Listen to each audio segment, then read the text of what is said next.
வணக்கம் சுவாமி. தொடங்கலாம் சுவாமி.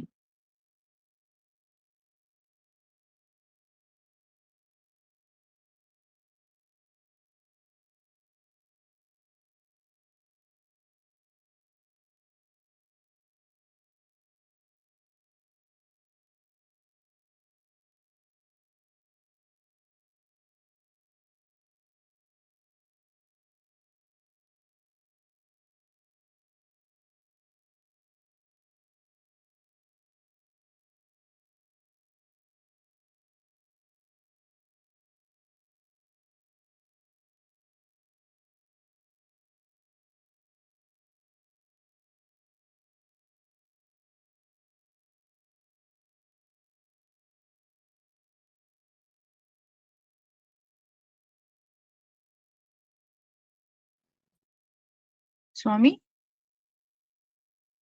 வணக்கம் சுவாமி. தொடங்கலாம் சுவாமி.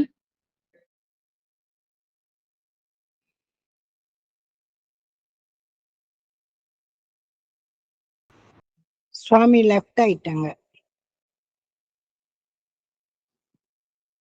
வணக்கம்மா. இல்ல இங்கதான் இருக்காங்க. அவங்க இருக்கிறாரு. நான் கால் பண்ணி பாக்குறேன். இருக்காங்க இருக்காங்க. ஹலோ. இருக்காங்க. அது ஆஃப் பண்ணி இருந்துச்சு அந்த ஸ்பீக்கரு. Okay okay. படிச்சுங்க சுவாமி. Okay okay. சென்ற வாரம் நம்ம வந்து இணையம் வழி இணைந்திருக்கின்ற எல்லா அன்பர்களுக்கும் ஆன்ம வழக்கங்கள். சென்ற வாரத்துல நம்ம வந்து ஜீவ ஒழுக்கத்தை பற்றி பேசி கொண்டிருந்தோம். அது இன்னும் முடியல. அதே சப்ஜெக்டை கொஞ்சம் இன்னும் விரிவாக நம்ம வந்து பார்ப்போம். ஏன் அதை கொஞ்சம் விரிவா பார்க்கணும் அப்படின்னு கேட்டீங்கன்னாக்க, பிறப்பை ஒழிக்கணும் அப்படின்னாக்க இன்னைக்கு வந்து அருட்பெருஞ்சோதியுடைய அருள் தான் நமக்கு உற்ற துணை அப்படின்ற ஒரு கான்செப்ட்ல நம்மலாம் உறுதியா இருக்கிறோம். அந்த கருத்தை ஏற்றுக்கொண்டவர்கள் பல பேர் அன்னதானம்லாம் செய்து கொண்டு இருக்கிறாங்க. ஜீவகாருண்யம் ஞான வீட்டுக்கு திறவுகோல் என்று சொன்ன கருத்தை எல்லாம் ஏற்றுக்கொண்டு பல அன்பர்கள் வந்து அந்த நெறிகளில் வந்து வள்ளலார் நெறியை கடைப்பிடிக்கிறாங்க. அதே சமயத்துல இந்த ஒழுக்கங்கள் எல்லாம் சரியா கடைப்பிடிக்கிறாங்களா அப்படின்றது ஒரு கேள்வியாக இருக்கும். சிலர் கடைப்பிடிச்சா அது நல்லது. அப்படி கடைப்பிடிக்கலைன்னாக்க அந்த நோக்கத்தை அந்த தடைகளை வந்து அவங்க திருத்தி கொண்டால் அது இன்னும் மெருகூட்டுவதாக இருக்கும். இன்னும் அவங்களுடைய நோக்கத்துக்கு அது பெரும் பயனாக இருக்கும் என்பதனாலதான் இந்த ஒழுக்கங்களை பற்றி கொஞ்சம் அதிகமாக நம்ம வந்து பேசுறோம். திருவள்ளுவர் சொல்வது போல ஒழுக்கம் விழுப்பம் தரலால் ஒழுக்கம் உயிரினும் ஓம்பப்படும் சொல்லியிருக்கிறார். திருமந்திரத்துல திருமூலர் என்ன சொல்லுவாரு? நெறியை படைத்தான், நெருஞ்சில் படைத்தான். நெருஞ்சில்னா தெரியும் உங்களுக்கு. நெருஞ்சில் முள் இருக்கு இல்லையா? எல்லா பக்கமும் முள் இருக்கும். இறைவன் நெறியையும் வகுத்திருக்கிறான், முள்ளும் அமைத்திருக்கிறான், நெருஞ்சிலையும் படைத்திருக்கிறான்னு சொல்ற. நெறியில் வலுவின் நெருஞ்சில் முட்பாயும்ன்றது. நீ நெறி தவறுனாக்க அதனுடைய விளைவை நீ அனுபவிக்க வேண்டும். முள்ளு பாயும், முள்ளு குத்துனா வலிக்கும் இல்லையா? அப்ப துன்பத்தை நீ எதிர்நோக்க வேண்டி வரும் அப்படின்னு சொல்றாரு. நெறியில சரியா போறவங்களுக்கு நெருஞ்சில் வந்து முள் குத்தாது, அப்ப துன்பம் இருக்காது, பிறவி துன்பம் இருக்காது, பிறவியிலிருந்து விடுபடலாம். நம்ம ஏன் இந்த ஒழுக்கங்களை எல்லாம் கடைபிடிக்கணும்னாக்க, கடவுள் சும்மா எல்லாரும் சோறு போட்டுட்டா மட்டும் நம்மளை உய்விப்பாரு அப்படின்ற ஒரு கருத்து இருக்குது. அதுக்கு ஒழுக்கம் எவ்வளவு முக்கியம் என்பது அது ஆழமா போனவங்களுக்கு தான் தெரியும். இந்த ஜாதி துவேஷம் பண்ணுவதை இறைவன் ஏற்றுக்கொள்வது. எவ்வளவு புண்ணியம் நம்ம செஞ்சிருந்தாலும் இந்த ஒழுக்கங்கள்ல தவறும் பொழுது அந்த பாக்கியம் நம்ம வந்து இழந்து போயிடும். இது ரொம்ப பேத்துக்கு தெரியாது. அது தெரிஞ்சு கொள்ளணும் என்பதற்குத்தான் இந்த பாடல்களை எல்லாம் நான் வந்து சூஸ் பண்ணியிருக்கிறேன். அந்த வகையில் இன்னைக்கு 72வது பாடல் 57வது பக்கத்துல முறையீடு என்ற ஒரு தலைப்புல இந்த வரிகளை நீங்கள் கருத்தில் எடுத்துக்கொள்ள வேண்டும். அந்த பாடல் என்னான்னு பாருங்க. 72வது பாடல் முறையீடு என்ற ஒரு தலைப்பில். சாதி மதம் சமயம் என்னும் சங்கடம் விட்டறியேன், புத்தகம் இருந்துச்சுனாக்கா நீங்க இது பண்ணுங்க. இல்லைன்னா நம்பரை குறிச்சு வச்சுக்கோங்க. அப்புறம் ஓய்வு இருக்கிறப்ப நீங்க போய் இது பண்ணுங்க. அந்த பாடல்களை மட்டும் நான் வந்து உங்களுக்கு எடுத்து சொல்றேன். சாதி, மதம், சமயம். இப்ப ஜீவ ஒழுக்கத்திலையும் பாருங்க, சாதி, சமயம், மதம், ஆசிரமம், சூத்திரம், கோத்திரம், குலம், சாத்திர, தேச மார்க்கம், உயர்ந்தோர் தாழ்ந்தோர் என்னும் பேதம் நீங்கி. அதுல முக்கியமா இந்த 3 இது இந்த இதுலயும் வந்துருச்சு. சாஸ்திர சேர் ஆடுகின்ற சஞ்சலம் விட்டறியேன்றார். அப்ப அந்த சாஸ்திரமும் வந்துருச்சு. நிறைய சாஸ்திரங்கள் வந்து இருக்குது. அந்த சாஸ்திர முறைப்படி குல சாஸ்திரம், மத சாஸ்திரம், ஜாதி சாஸ்திரங்கள்லாம் நிறைய இருக்கும். அவங்கவங்க அந்த ஜாதிக்குள்ள முறைகளை கையாள்றது சாஸ்திரம் அப்படின்னு சொல்றது. இது எங்க சாஸ்திரங்கன்னு சொல்லுவாங்க. அது மாதிரி இதெல்லாம் வந்து ஒரு சஞ்சலம் சொல்றாரு. கடவுளுடைய அருளை பெறுவதற்கு இதெல்லாம் ஒரு தடைகளாக இருக்குது என்பதை பலர் அறிந்திருக்கவில்லை. அது எது எதுன்னு கேட்டா சாதி, மதம், சமயம் என்னும் சங்கடம்னாரு. இத வந்து சங்கடம் சொல்றாரு. விட்டு அறியேன் அப்படின்னா விட்டு விட வேண்டும் என்பது அதனுடைய உள்ளார்ந்த அர்த்தம். அப்புறம் சாஸ்திர சேராடுங்க, சாஸ்திரத்தை சேருன்னு சொல்றாரு. மாட்டிக்க சேத்துல விழுந்தா எப்படி மாட்டிக்குமோ, சேரு இங்கிட்டு உதைச்சாலும் உள்ளுக்கு போவோம், அங்கிட்டு உதைச்சாலும் உள்ளுக்கு போவோம். சேத்துல போய் விழுந்து மாட்டிக்கிறாங்களே அது மாதிரி. அதை சேருன்னு சொல்றாரு. அந்த சாஸ்திரத்துல எல்லாம் நம்பிக்கையை வைத்து உங்களை வீணடித்துக் கொள்ளாதீர்கள். அதனால்தான் சாஸ்திர சேராடுகின்ற சஞ்சலம் விட்டு அறிய. அதெல்லாம் விட்டுவிட வேண்டும் என்பது உட்கருத்தாக இருக்கிறது. அடுத்த வரியில என்ன சொல்வார்னா, ஆதி அந்த நிலை அறியேன். ஒவ்வொரு அறிவு நிலைக்கு ஏற்ற மாதிரி அவங்கவங்களுக்கு இந்த ஆதி அந்தம் தெரியும். இப்ப மத வெளிகளுக்கெல்லாம் வந்து 10 அறிவு கிடையாது. இன்னும் குறைந்த அறிவு தான் மத வெளிகளுக்கெல்லாம். அது 7 அறிவோ, 8 அறிவோ இப்படி இருக்கலாம். அந்தந்த நிலைக்கு, அந்தந்த அறிவுக்கு, அந்தந்த உலகங்கள் அவங்களுக்கு கிடைச்சிருக்குது. அதுதான் ஆதி, அதுதான் அந்தம் என்று நினைப்பாங்க. சொல்லுவாங்க. வேதம் அப்படித்தான் சொல்லுது. குரான் எடுத்துக்கிட்டாலும் அப்படித்தான், பைபிள் எடுத்துக்கிட்டாலும் அப்படிதான். இன்னும் குரு கிரந்த் சாஹிப், புத்தர் வேதங்கள்லாம் இருக்கு இல்லையா? புத்த மதத்துக்குலாம் வேதங்கள் இருக்கு இல்லையா? அதெல்லாம் அவரவர்கள் கண்ட நிலையை வந்து ஆதி, அந்தம் அப்படின்னு இருக்கும். இப்ப சித்தர்களுக்கு ஆதி, அந்தம் என்று சொல்லக்கூடிய ஒரு நிலை எதுன்னு கேட்டீங்கன்னாக்க, அது வந்து பராபர நிலையை வந்து ஆதி, அந்தம்னு சொல்லுவாங்க. இப்ப வள்ளலாருக்கு எது ஆதி, அந்தம்னாக்கா அருட்பெருஞ்சோதி தான் ஆதி, அந்தமாக இருக்கும். அப்ப அந்தந்த சாஸ்திரங்கள் சொல்லுகின்ற நிலை வந்து இந்த அருட்பெருஞ்சோதிய சொல்லியிருந்தா பரவாயில்லைங்க. ஆனா அது எதுவுமே அருட்பெருஞ்சோதிய சொல்லாது.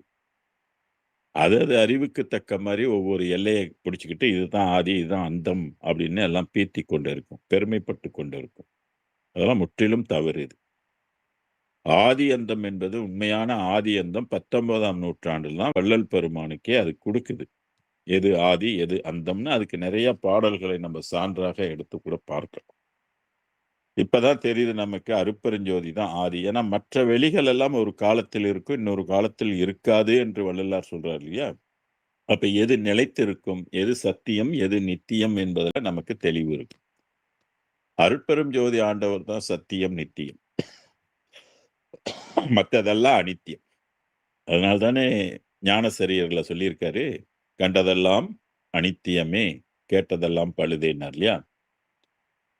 அப்ப ஆதி அந்தம் வந்து எது என்பதை இப்பொழுது நம்ம 6ஆம் திருமுறை தான் அருட்பெருஞ்சோதியை வலியுறுத்துது. அப்ப ஆதி அந்தம் நிலை எது என்பதை நாம் வந்து தெரிந்து கொள்ள வேண்டும். சன்மார்க்கத்துல சொல்ற ஆதி அந்தம் தான் அதுக்குள்ள நிலை. அலையறியா கடல் போல் ஆனந்த பெருபோகம் அமர்ந்திடவும் அறி. நம்ம வாழ்ற உலகம் வந்து துன்பமான உலகம். இறப்புக்குட்பட்ட வாழும் ஒரு லிமிட்டட் இன்பம் தான். 5 புலன்களுக்கு உட்பட்ட இன்பம் தான் நம்மலாம் வாழ்ந்து கொண்டிருக்கிறோம். அடைந்து அனுபவித்துக் கொண்டிருக்கிறோம். ஆனா உண்மையிலே இன்பம் இதையெல்லாம் விட கடந்து இருக்குது. பெரிய இன்பம் இருக்கு. ஒவ்வொரு வெளிகளுக்கும் இன்பம் இருக்குது. மற்ற மதங்கள் எல்லாம் இன்பத்தை பற்றி பேசுது. ஆனா நிலையான இன்பம், பராபர அறிவையும் கடந்த ஒரு பேரின்பம் இருக்குதுன்னா அது எப்படி இருக்குன்றது யாருக்குமே தெரியாது. வள்ளல் பெருமான் தான் சொல்றாரு. அதனால்தான் யான் பெற்ற இன்பம் பெருக இவ்வையகம்னு வருது. திருமூலரும் அதை தானே குறிப்பிடுறாரு. நான் பெற்ற இன்பம் பெருக வையகம் வான் பற்றி நின்ற மறைபொருள் சொல்லிடின் ஊன் பற்றி நின்ற உணர்வொரு மந்திரம் தான் பற்ற தலைப்படும் தானினர். இப்போ வள்ளலார் சொல்கின்ற இன்பம் இதுவரையில யாரும் அனுபவிக்காத ஒரு பேரின்பம், சிற்சுக இன்பம் சொல்வார். அதான் ஆனந்த பெரும்போகத்து அமர்ந்திடவும் அறிய. அது ஒரு இன்பமான உலகம். துன்பத்தில் இருள்ல இருந்து ஒளி உலகத்துக்கு போறது மார்க்கம் இல்லையா? அது பெரும் போகமாக இருக்கின்றது. பெரும் இன்பத்தை தருகின்ற உலகமாக அது இருக்கின்றது. அதுல போய் எப்படி அமர்றது, எப்படி அங்க போய் வாழ்றது? அமர்தல் என்பது வாழ்தல்னு அர்த்தம். இப்ப நம்ம பூமியில வந்து எப்படி வந்தோம் என்பது நமக்கே தெரியாது. யாரு நமக்கு உயிர் கொடுத்தா? எதுக்காக நம்மளை கொண்டாந்து இங்க போட்டிருக்கிறார் இந்த பூமியில? அந்த அழிகின்ற உடம்புல எதுக்கு போட்டிருக்கிறார்னா, இது இறைவனுக்கு ஒரு விளையாட்டு. நமக்கெல்லாம் சிறிய அறிவை கொடுத்துட்டு, இவன் பார்ப்போம், இவன் எப்படி நம்ம உலகத்துக்கு எப்படி வரான்றத பார்ப்போம், யார் வராங்கன்னு பார்ப்போம் அப்படின்றதுக்காக வேதத்தையும் கொடுத்துருக்காரு. பல படிப்புகளுக்கு மத்தியில ஆன்மீக படிப்பு அப்படின்னு ஒண்ணு இருக்குது. சாகா கல்வியை படிச்சு நம்மலாம் எதற்காக படைக்கப்பட்டிருக்கோம் என்பதை அறிந்து அந்த நிலையை அடைந்து பேரின்ப வாழ்வு அடைவதற்கு தான் அந்த மனித பிறப்பு என்பது தெரிகின்றது. நீதி நெறி நடந்தறிய அந்த பாடல்ல சொல்றாரு, முறையீடுல 72வது பாடல்ல நீதி நெறி. கடவுளை அடையணும்னாக்க நீதி நேர்மையெல்லாம் கடைப்பிடிக்கணும். நல்ல நெறிகளை அந்த உலகத்துக்கு போய் சேருவதற்குரிய அருளை பெறுவதற்குரிய நெறி வகுக்கப்பட்டிருக்கு. அதான் ஒழுக்க நெறி அப்படின்னு சொல்றது. ஒழுக்க நெறி நின்றார் நீடு வாழ்வார்னு வள்ளுவர் சொன்னார் இல்லையா? அப்ப நீதி நெறி, சன்மார்க்கத்துக்குரிய நீதி நெறி தெரியணும். சோதிமணி பொதுவில் நிறுத்தமிடும் ஒருத்தர் திருக்கருத்தை அறிவேனோ அப்படின்றார். சோதிமணி பொதுவில் அப்படின்னு சொல்லக்கூடிய அந்த பெருவெளியில இருக்கின்ற இறைவனுடைய கருத்தை யாரும் அறிகின்றீர்களா? ஏதிலார் சார் உலகிட எங்கனும் நான் புகுவேன். ஒன்னும் தெரியாம அந்த உலகத்துக்கிட்ட எப்படி போறது? யார் குறிப்பேன், என்ன செய்வேன், ஏதும் அறிந்திலனே அப்படின்னு இந்த பாடல் வந்து அமைத்திருக்கிறார். அதனாலதான் இந்த பாடல் பிரகாரம் பார்க்கும்போது சாதி மத சங்கடத்தை நம்ம வந்து யாரையும் புறம் பேசக்கூடாது, ஜாதி இழிவு பேசக்கூடாது. அந்த மாதிரி ஒரு எண்ணம் இருந்தாக்க எவ்வளவு புண்ணியம் இருந்தாலும் அது நம்மளை ஏற்றுக்கொள்ளாது. புண்ணியத்துக்குள்ள பலனை கொடுக்கும், அது பூமியிலேயே அந்த பலன் இருக்கும். ஆனா உயரத்துக்குரிய பலன் நமக்கு கிடைக்குமானா அது கிடைக்காது. இப்ப அது போல இன்னொரு பாடல் நம்ம எடுத்து ஆய்வுக்கு எடுத்துக்கோம். 363வது பாடல். இதுவும் ரொம்ப முக்கியமான பாடலாக கருதப்படுது. 363வது பாடல். இது எந்த ஆன்ம தரிசனம் அப்படின்ற ஒரு தலைப்புல இந்த 363வது பாடல் வந்து அமைந்திருக்குது. சாதியும் மதமும் சமயமும் தவிர்ந்து. இந்த புது புது புக்கு வச்சிருக்கவங்க இந்த நம்பர்ல சில குழப்பங்கள் இருக்கும். அதனாலதான் நான் வந்து அந்த தலைப்பை சொல்றேன். ஆன்ம தரிசனம் 22வது அதிகாரம். அந்த இனிஷியல்ல நீங்க எடுத்துக்கீங்க. சாதியும் மதமும் சமயமும் தவிர்ந்தேன். அதான் முதல் வரி. இண்டெக்ஸ்ல போயிட்டு புதுசா உள்ளவங்களுக்கு அந்த பாடல் எங்க இருக்குன்னு நீங்க எடுத்துக்கொண்டு அதையும் நீங்க குறித்து கொள்ளலாம். இங்க சாதியும் மதமும் சமயமும் தவிர்த்தேன். தவிர்த்தேன்னாக்கா அதுல உள்ள அந்த கருத்தை நான் நீக்கி கொண்டேன். அந்த மாதிரி ஒரு சிந்தனை என்னுடைய உள்ளத்தில் வந்து இல்லாமல் நான் செய்து கொண்டேன் அப்படின்னு சொல்றது. சாதியும் மதமும் சமயமும். அப்ப இதுக்குள்ளேயும் பாருங்க, பலதரப்பட்ட சாதி அடங்கியிருக்கு. 6 அந்தங்கள் என்று சொல்லக்கூடிய மதம் உள்ளுக்கு அடங்கிருச்சு. அப்புறம் 6 சமயமும் சொல்றதும் அடங்கி போச்சு. இதனாலதான் சொல்றோம், இது வந்து சமய சன்மார்க்கம் கடந்தது, மத சன்மார்க்கத்தை எல்லாம் கடந்தது. வள்ளலார் நமக்கு காட்டியது வந்து சுத்த சன்மார்க்கம். அது வந்து சமய மதத்துக்கு உட்பட்ட உலகமோ, சமய மதத்துக்கு உட்பட்ட ஒளியோ, வெளியோ கிடையாது. அதையெல்லாம் கடந்து இருக்கின்றது ஒன்று. அது 19ஆம் நூற்றாண்டுல தான் இந்த உலகத்துக்கு தெரியணும், சொல்லணும் அப்படின்றது இறைவன் சித்தம் கொண்டதுனால தான் வள்ளல் பெருமானை ஆட்கொண்டு அவர் மூலமாக இந்த ரகசியத்தை, பரம ரகசியத்தை நமக்கு வந்து கொடுத்தாங்க. இந்த மத சன்மார்க்கமும் சமய சன்மார்க்கம்லாம் சிவநெறி சிவ சன்மார்க்கத்தை கொண்டது. இது மத சன்மார்க்கத்தை கொண்டது. அது சிவ ரகசியம், பிரம்ம ரகசியம், இது 2க்கும் உட்பட்டது. ஆனா நம்மளுடைய மார்க்கம், சத்த சன்மார்க்கம் என்பது பரம ரகசியம். கடவுளை பற்றி ஒரு புதுமையான ஒரு பார்வை, பெரிய ஒரு திருப்பம். இந்த திருப்பம் நம்ம ஏற்றுக்கொள்ள தான் வேண்டும். உய்யணும்னா நம்ம ஏற்றுக்கொள்ளணும். தெரிந்தா தான் உய்ய முடியும். தெரியலன்னா மண்ணிலே கடந்து மீண்டும் மீண்டும் இறப்பு பிறப்பு காட்பதை தவிர்த்து நமக்கு வேற வழியே கிடையாது. அப்ப இந்த பாடலே சொல்றாரு, சாதியும் மதமும் சமயமும் தவிர்த்தேன், சாஸ்திர குப்பையும் தணந்தேன். தணந்தேன் சொல்றது இதையெல்லாம் நான் வெறுத்தேன் அப்படின்னு சொல்றது. அடுத்த வரியில என்ன சொல்வாரு, நீதியும் நிலையும் சத்திய பொருளும் நித்திய வாழ்க்கையும் சுகமும். மீண்டும் சொல்றேன், நீதியும் நிலையும். எது நீதி? நீதியான நிலை எது? உண்மையான நீதினா நேர்மைன்னு ஒண்ணு இருக்கு. நேர்மையான நிலை எது? சத்திய பொருளும் அழிவில்லாது, எக்காலம் கடந்தாலும் எத்தனை யுகம் சென்றாலும் அழியாத பொருள் எதுவோ, எது உண்மையிலே நித்திய வாழ்க்கை. மற்ற வாழ்க்கையெல்லாம் அனித்தியம். எந்த வாழ்க்கையும் நமக்கு நிரந்தரம் கிடையாது. பராபரை உலகம் வரைக்கும் நவகோடி சித்தர்கள் வாழுகின்ற அந்த சித்தர் வாழ்க்கை கூட அனித்தியம் தான், நித்தியம் இல்லை. அதான் நித்திய வாழ்க்கையும் சுகமும். அப்ப மற்ற உலகங்கள் அழியுதுன்னா இப்ப சுகமும் அழிந்து தானே போகும். அது எப்படி நித்திய சுகம் சொல்ல முடியுமா? சொல்ல முடியாது. அதனால வாழ்க்கையின் சுகமும் ஆதியும் நடுவும் அந்தமும் இல்லா. ஆதி நடு அந்தம் இப்படி அடிமுடி இல்லாத அருட்பெரும் ஜோதி என்று அறிந்தேன் சொல்றார். இதெல்லாம் புதிய அனுபவம், புதிய கண்டுபிடிப்புன்னு கூட சொல்லலாம் வள்ளலார். இந்த உலகத்தை கண்டுபிடிச்சிருக்கிறார்.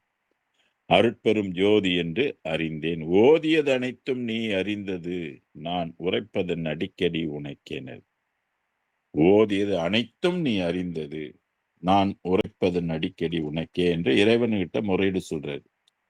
நான் ஓதியெல்லாம் உனக்கு தெரியும், உனக்கு தெரியாதது ஒன்றும் இல்லை, அதனால இதெல்லாம் உனக்கு தெரிந்த ஒன்றுதான், நான் அடிக்கடி உன்கிட்ட சொல்லிக் கொண்டு இருக்கிறேன் அப்படின்று இந்த பாடல் சொல்லியிருப்பாரு. அதுபோல் அடுத்த பாடல் 5:5:9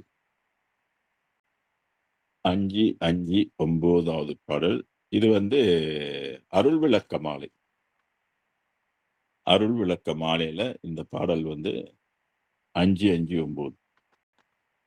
இதுலயும் பாருங்க, இந்த ஒழுக்க நெறிக்கு ஏற்ற மாதிரி இங்க இந்த பாடல் எப்படி இருக்குது.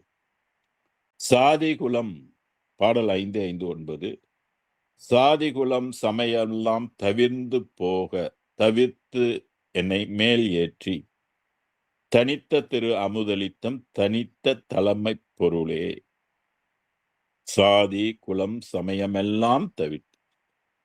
எத்தனை பாடல் இந்த வள்ளலார் ஏன் இதை நிறைய பாடல்கள் இந்த சாதி சமயம் குலம் எல்லாம் வேண்டாம் விட்டுடுங்க எப்படி எப்படிலாம் சொல்றாருன்னு எடுத்து காட்டுவதுதான் என்னுடைய நோக்கம்.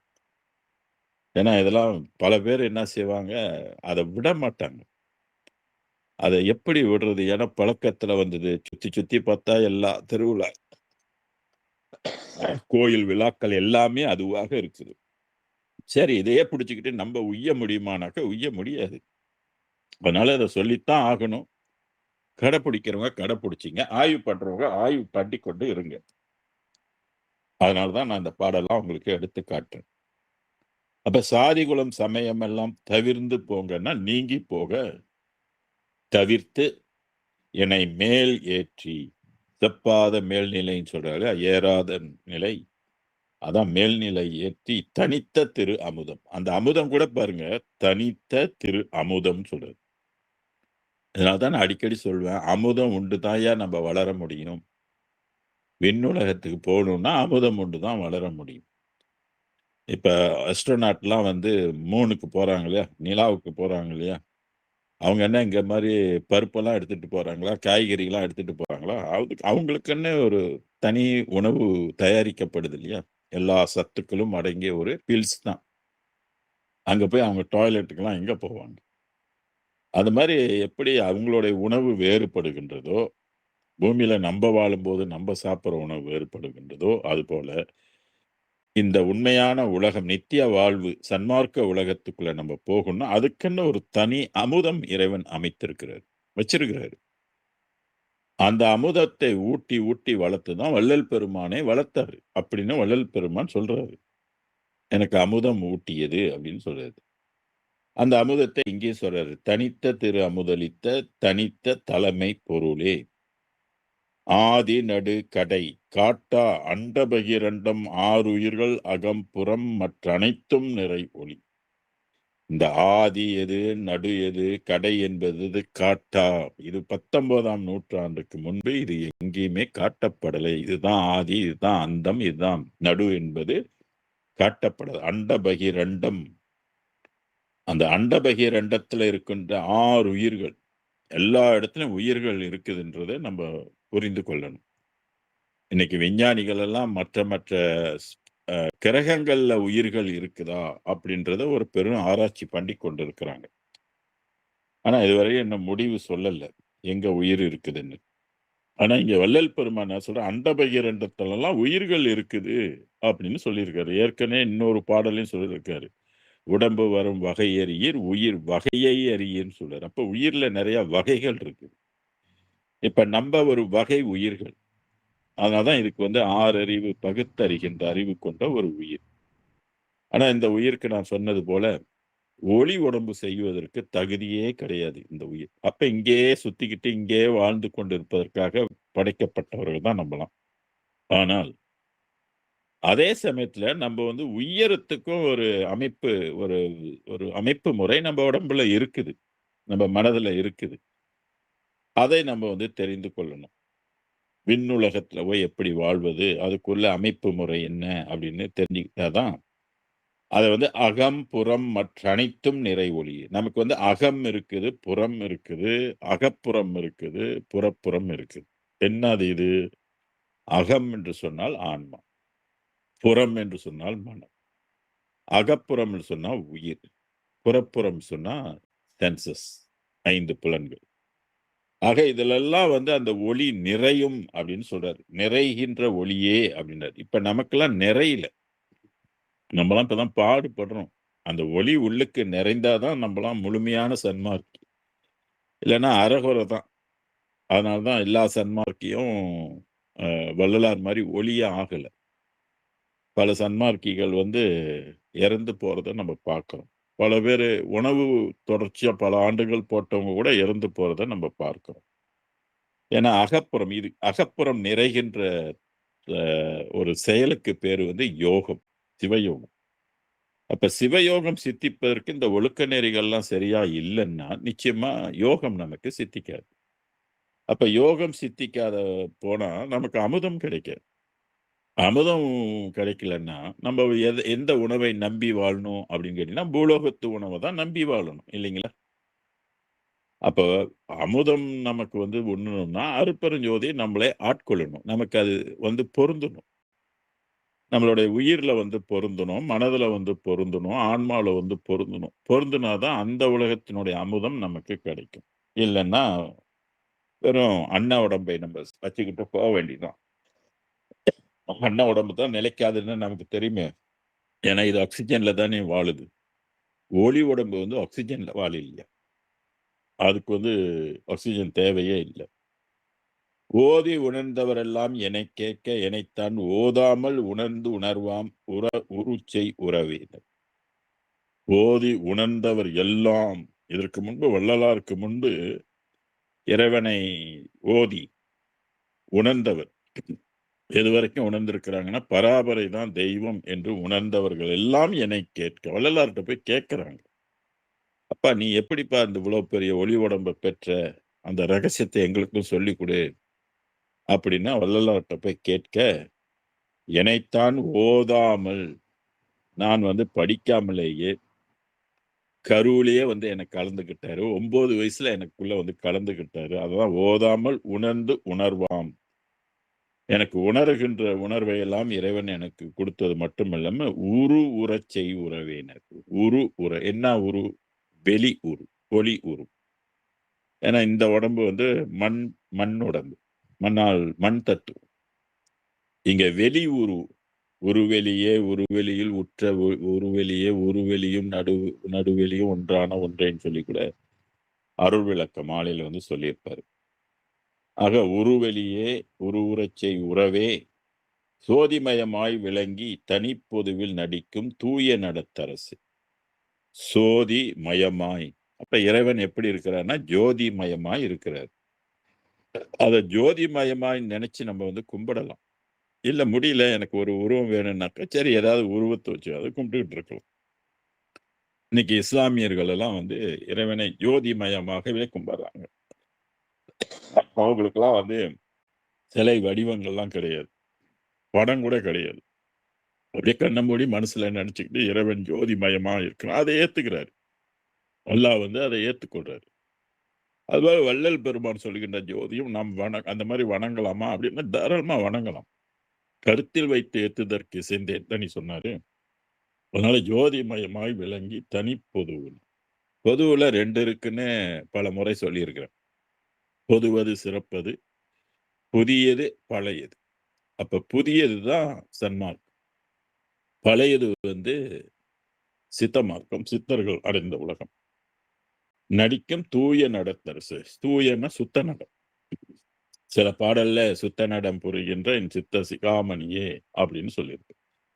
ஆக இந்த பாடலையும் நம்ம எடுத்துக்கொண்டு பார்க்கும்போது சாதி குலம் சமயம் எல்லாம் தவிர்த்து இறைவன் அதெல்லாம் நீக்கிறார். அவர் வந்து நமக்கு நீக்கிறதுக்கு முன்பே நம்ம அதுல பற்று இருக்கக்கூடாது, அதெல்லாம் பொய் அப்படின்னு நம்ம இருக்கணும். அது அதுபோல 961க்கு போமே, 961 பாடலுக்குள்ளேயும் என்ன சொல்லி இருக்கிறாரு அப்படின்னு பார்ப்போம். இது வந்து பற்றறுத்தல் என்ற ஒரு தலைப்புல இந்த பாடல் சொல்லியிருக்கிறார். தெய்வங்கள் பல பல சிந்தை செய்வாரும், சேர்கதி பல பல செப்புகின்றார். 961 தெய்வங்கள் பல பல சிந்தை செய்வாரும். இந்து மதத்துல தான் ஏகப்பட்ட தெய்வங்கள் இருக்கு. இப்ப சீசன், இப்ப ஐயப்ப சுவாமி வழிபாட்டு முறை எங்க இருக்கும், இன்னும் அடுத்த மாசம் தை பிறந்துட்டாக்க முருக வழிபாட்டுக்கு முக்கியத்துவம். இன்னைக்கு வைகுண்ட ஏகாதசி இல்லையா, அப்ப நிறைய பேர் கோயிலுக்கு வந்து விஷ்ணு கோயிலுக்கெல்லாம் போவாங்க. சில பேர் இந்த சொர்க்க வாசல் திறப்புன்னு சொல்லிட்டு அதை பார்த்துட்டு இருப்பாங்க. இதெல்லாம் புறச்சின்னங்கள், புற வழிபாடு. இதெல்லாம் நம்ம பார்த்துட்டு வைகுண்டத்துக்கெல்லாம் போக முடியுமா அப்படின்னா ஒன்றும் கிடைக்காது. இதெல்லாம் ஒரு தத்துவமாக நமக்கு சொல்லி வச்சிருக்கிறாங்க. அந்த அந்த வழிபாட்டுக்குரியவங்களாம் வைகுண்டம் என்ற ஒரு உலகத்துக்கு போகணும், அது முத்தி நிலை அங்க அப்படின்னு சொல்லப்பட்டு. அப்புறம் முருகன் வழிபாட்டு, பெரும்பாலும் முருக வழிபாடெல்லாம் வந்து புற வழிபாடுகளாகத்தான் செஞ்சிருக்காங்க. முருகன் செய்த யோகங்கள்லாம் பல பேர் செய்வதில்லை, அது பல பேருக்கு தெரியாது. அந்த நூல்களும் பல பேருக்கு கிடைப்பதும் இல்லை. சுப்பிரமணிய ஞானம் 100, சுப்பிரமணிய ஞானம் 200, சுப்பிரமணிய ஞானம் 25, சுப்பிரமணிய ஞானம் 40, சுப்பிரமணிய ஞானம் 108, ஞான கக்கிஷம், இப்படி சுப்பிரமணிய ஞானம் 500, இப்படி பாடல்கள் வந்து அவரு எழுதி போட்டிருக்கிறார். ஆனா எந்த கோயிலையும் அவருடைய பாடல்கள் எல்லாம் அச்சிட்டு வெளியிடுவது இல்லை. இதெல்லாம் பெரிய ரகசியங்கள். அதனால அந்த காலத்துல இதெல்லாம் மறைச்சிட்டாங்க. இந்த புக்கெல்லாம் வெளியே வரக்கூடாது. இந்த மாதிரி புக்கெல்லாம் வந்துச்சுனாக்க மக்கள் புற வழிபாட்டை விட்டுட்டு அக வழிபாட்டுக்கு போயிடுவாங்க என்ற ஒரு தந்திரத்தினால இதெல்லாம் மறைக்கப்பட்டது. ஞானிகளுடைய பல வேதங்கள் வந்து மக்களுக்கு கிடைக்காமலே படிக்க முடியாமலே போயிடுச்சு. இருந்தாலும் ஆங்காங்கே இந்த நூல்கள் எல்லாம் இருக்குது. அதெல்லாம் கிடைச்சதுனாக்க நீங்க படிச்சு பார்த்தீங்கன்னாக்க அப்ப உங்களுக்கும் தெரியும். அப்ப தெய்வங்கள் பல பல சிந்தை செய்வார். சில பேர் குலதெய்வத்தை கும்பிட்டாதான் உய்ய முடியும், குலதெய்வத்தை கட்டாயம் நமக்கு தெரியும் அப்படின்னு சொல்லிட்டு இருப்பாங்க. அதுக்கு ஒரு பெரிய ஆராய்ச்சி இருக்கு, எது உண்மையிலே குலதெய்வம் அப்படின்றது. சரி, நம்ம குலதெய்வம் சப்ஜெக்ட் குள்ள போக வேணாம். தெய்வங்கள் பல பல சிந்தை செய்வாரும், சேர்கதி பல பல செப்புகின்றார். சேரக்கூடிய கதி, சேரக்கூடிய இடம் பல பல பலவாக இருக்கின்றது, செப்புகின்றார். பொய் வந்த கலை பல புகன்றிடுவார். பொய் வந்த கலை, ஏன்னா எல்லாமே பொய் தானே. நிறைய பொய்யை வந்து வேணும்னே போட்டு விட்டுருக்கிறாங்க. அதான் பொய் வந்த கலை பல புகன்றிடுவாரும், அந்த பொய் நிலையை அடைவதற்குரிய கலை, அதை எடுத்து சொல்லி மக்களை பின்பற்ற வைக்கின்றவர்கள். அதை புகன்றிடுவாரும் பொய் சமயாதியை மெச்சுகின்றார். இந்த வரியை எடுத்துக்கொள்ளுங்க. பொய் சமயாதியை மெச்சுகின்றார். ரொம்ப பேர் இந்த 6 சமயத்தை வந்து மெச்சி கொண்டு இருப்பாங்களாம். இதுதான் உயர்ந்தது, இதுதான் சிறந்தது, இதை விட்டா வேற எதுவுமே இல்லை அப்படின்லாம் இருப்பாங்க. மெய்வந்த திருவருள் விளக்கம் ஒன்றில்லார். மெய் எப்ப வருது, மெய் எப்ப வருதுன்றது புரியணும். 19ஆம் நூற்றாண்டுலாம் மெய் என்ற ஒன்று உண்மை வந்து உலகத்துக்கு காட்டப்படும். அதுதான் சுத்த சன்மார்க்கம். மெய்வந்த திருவருள். இப்ப இந்த இடத்துல திருவருள் சொல்றாரு. இப்ப ஏற்கனவே உள்ள திருவருள் அது வந்து மூலாதாரத்தில் இருக்கின்ற திருவருள். இது வந்து ஜீவகாருண்யத்தினால் கிடைக்கின்ற திருவருள். இது வந்து தெரியும். அதனாலதான் இந்த திருவருள் மெய்வந்த திருவருள் விளக்கம் ஒன்றில்லார். யாரு விளக்கிறது? அருப்பெருஞ்சோதி ஆண்டவரே வள்ளலார்கிட்ட போய் சொல்றாரு, அப்பா நீ போய் இந்த சன்மார்க்கத்தை போய் விளக்கு, புரிய வை, சன்மார்க்க நிலையை வந்து விளக்கு அப்படின்னு வள்ளல் ஆர்டர் பண்றாரு. அது சில பாடல்கள்லாம் இருக்குது. அப்ப உண்மையான திருவருளுடைய விளக்கம் வந்து 19ஆம் நூற்றாண்டுலாம் வந்திருக்கின்றதுனால இதை தெரிஞ்சவங்க தான் விளக்க முடியும். எல்லாரும் விளக்க முடியாது. அருள் என்ற ஒரு சொல்லை வச்சுட்டு எல்லாரும் ஒன்று அப்படின்னு நினைப்பாங்க. அப்படின்னா இதுக்கு முன்பு சித்தர்கள் நமக்கு கொடுத்த சமயக்குறவர்கள் கொடுத்த அருள் தான் இதைத்தான் வள்ளலாரும் சொல்றாரு போல இருக்கு அப்படின்னு நினைச்சிட்டு சொல்லுவாங்க. ஆனா அதெல்லாம் தப்பு. இந்த திருவருள் வந்து முற்றிலும் மாறுபட்டது. இந்த திருவருளை அடைவதற்கு இப்ப சொல்லப்பட்ட இந்த ஜீவ ஒழுக்கங்கள்லாம் ரொம்ப ரொம்ப முக்கியம். அதே நேரத்துல கருணை நெறி வந்து ரொம்ப ரொம்ப முக்கியம். தயவு இல்லைன்னாக்க, உயிர்கள் பால் தயவு இல்லைன்னாக்க இந்த திருவருள் வந்து நமக்கு காரியப்படாது. நமக்குள்ள வந்து கலந்து கொள்ளாது, நம்மளை கூட்டிட்டு போவாது. அதான் மெய்வந்த திருவருள் விளக்கம் ஒன்றில்லான். அப்ப இதை பற்றி விளங்கி கொள்ளணும். திருவிளங்க, சிவயோக சித்தி எல்லாம் விளங்க, சிவஞான நிலை விளங்க, சிவ அனுபவம் விளங்க, திருத்தில்லை திருச்சிற்றம்பலத்தில் திருக்கூத்து விளங்க, ஒளி சிறந்த திருவிளக்கு உரு விளங்க, உயிர் விளங்க, உணர்ச்சியது விளங்க, உலகமெல்லாம் விளங்க, அருள் உதவும். அப்ப அருள் இல்லைன்னா ஒன்றும் விளங்க முடியாதுல்ல. அருள் விளங்கும் பெரும் தாயாம் மறுவிளங்கு குழல்வள்ளி மகிழ்ந்தொருபால் விளங்க வயங்குமணி பொது விளங்க வளர்ந்த சிவக்குழுந்து. அதான் இங்க வந்து திருவருள் விளக்கம் ஒன்றில்லார். இதெல்லாம் விளங்கி கொள்ளணும். தக்க ஆசான்கிட்ட போய் இதெல்லாம் படிச்சு நீங்க தெரிஞ்சு கொள்ளணும். மேல் விளைவு அறிகிலர். மேல் விளைவுன்னா மேலான லாபம், மேலான பயன். அறிகிலர் அப்படின்னு சொல்றாரு. இதைத்தான் வள்ளல் பெருமான் வந்து அந்த கொடியேற்றி சொன்னார் இல்லையா? கொடியேற்றி பேருபதேசம் செய்தால் அதுலயும் எதானே சொல்றாரு. நீங்க மற்றதெல்லாம் பிடிச்சிட்டு இருந்தாக்க நீங்க சின்ன லாபம் பெறுவீங்க. அதை பார்த்து ஏமாந்து போயிருவீங்க. நீங்க சமயத்துல பற்று வச்சீங்கன்னாக்க பெரிய லாபம் போய்விடும், உங்களுக்கு கிடைக்காமல் போய்விடும். அதனால் என்னை போல் விட்டு விட்டீர்களானால் நீங்களும் பெரிய லாபத்தை பெறுவீர்கள் சொல்றாரு இல்லையா? அதைத்தான் மேல் விளைவுன்னு சொல்றாரு. மேலான லாபம். அருகில் வீண் கழிக்கின்றார். எல்லாம் என்ன பண்ணிட்டு இருக்கிறாங்க அப்படின்னா, காலத்தெல்லாம் வீண் பொழுது கழிக்கின்றார் அப்படின்னு சொல்றாரு. இது வந்து யோசிக்க வேண்டிய ஒரு விஷயம். என்னடா வள்ளலார் வந்து எல்லாம் வீண் பொழுது கழிக்கின்றான்னு சொல்றது. நான் அதுக்கு சில பாடல்கள் எல்லாம் அப்புறம் எடுத்து கொடுக்கிறேன். இந்த வீண் பொழுது என்று சொல்ற எங்கெங்கெல்லாம் அவர் வந்து பயன்படுத்தி கொண்டு இருக்கிறாரு, ஏன் அப்படி எல்லாம் சொல்றாரு அப்படின்றதெல்லாம் நீங்க சிந்திங்க. வீண் கழிக்கின்றார். வீண்பது பொழுது. அப்ப அதுல வைக்கிற பக்தி. இப்ப பாருங்க, தைப்பூசம் வந்தாக்க எத்தனை லட்சக்கணக்கான மக்களுக்கு வந்து முருகன் மேல பக்தி இருக்கும். சிவராத்திரி வந்தா சிவன் மேல இந்து மக்களுக்கு எவ்வளோ பக்தி இருக்கும்.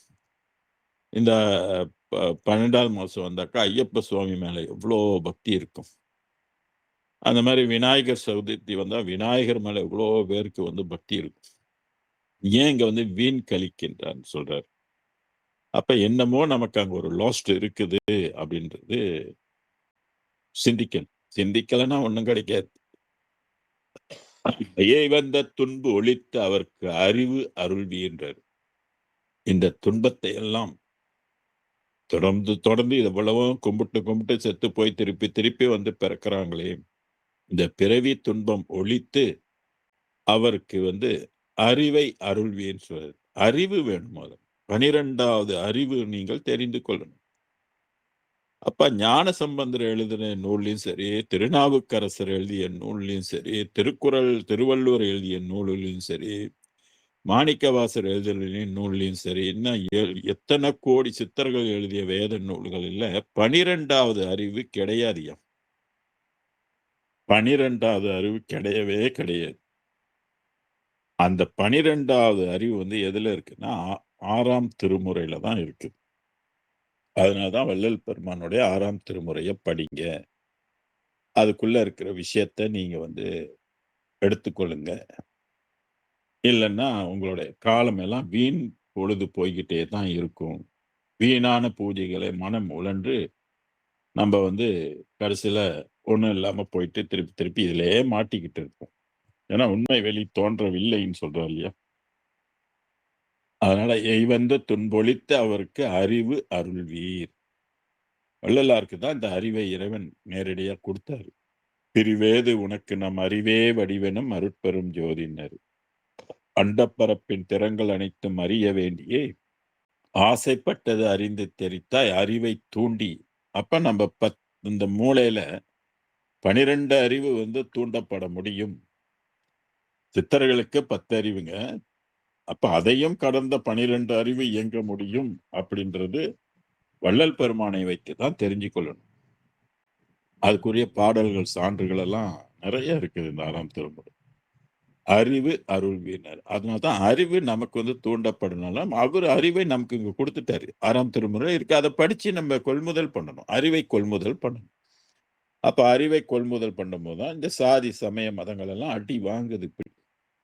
அதெல்லாம் பொய்ன்னு சொல்லி இங்க சொல்லப்படுது. என்னை பள்ளி எழுப்பி மெய் இன்பம் தந்தீர். என்னை பள்ளி எழுப்பினா தூங்கிட்டு கிடந்த என்னை எழுப்பி இறைவன் இன்பம் தந்தார் அப்படின்னு சொல்றாரு. பேரின்பத்தை அவர் வந்து சொன்னார். அடுத்த பாடல் வந்து 969. இது சித் சக்தி துதி கொடிப்பாட்டுன்னு இதுக்கு ஒரு பேர். எங்கெங்கெல்லாம் சன்மார்க்கத்துல நிகழ்ச்சிகள் ஏற்படுத்துறாங்களோ அவங்கெல்லாம் வந்து இந்த கொடி ஏற்றும் போது இந்த பாடலை வந்து படிப்பாங்க.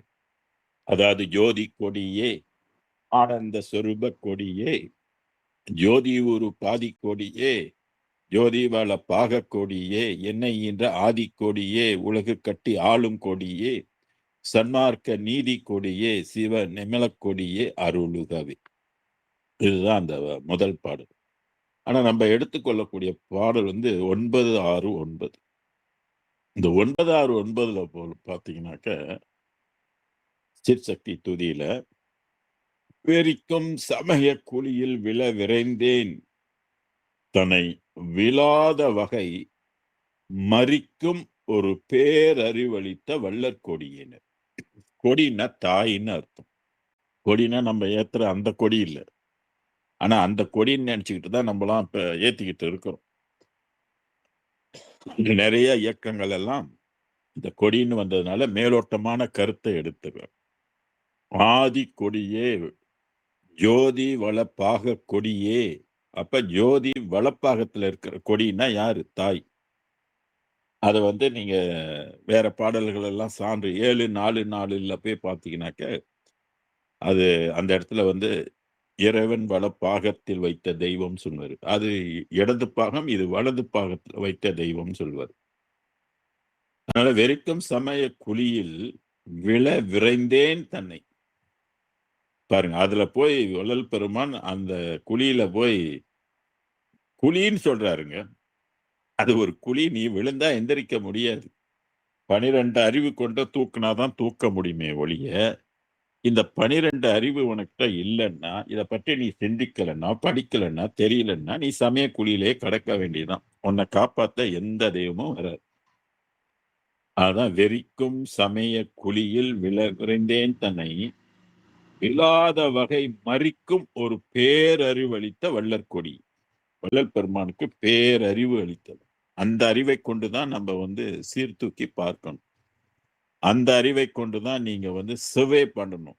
மதங்களையும் சமயங்களையும் செவ்வே பண்ணி பார்த்தாக்க தான் தெரியும். இப்ப சும்மா நம்ம கிட்ட இருக்க சிற்றறிவை வச்சுக்கிட்டு அரைக்குறை அறிவை வச்சுக்கலாம். அவர் என்ன சொல்றாருன்றது உங்களுக்கு வந்து புரியுமா?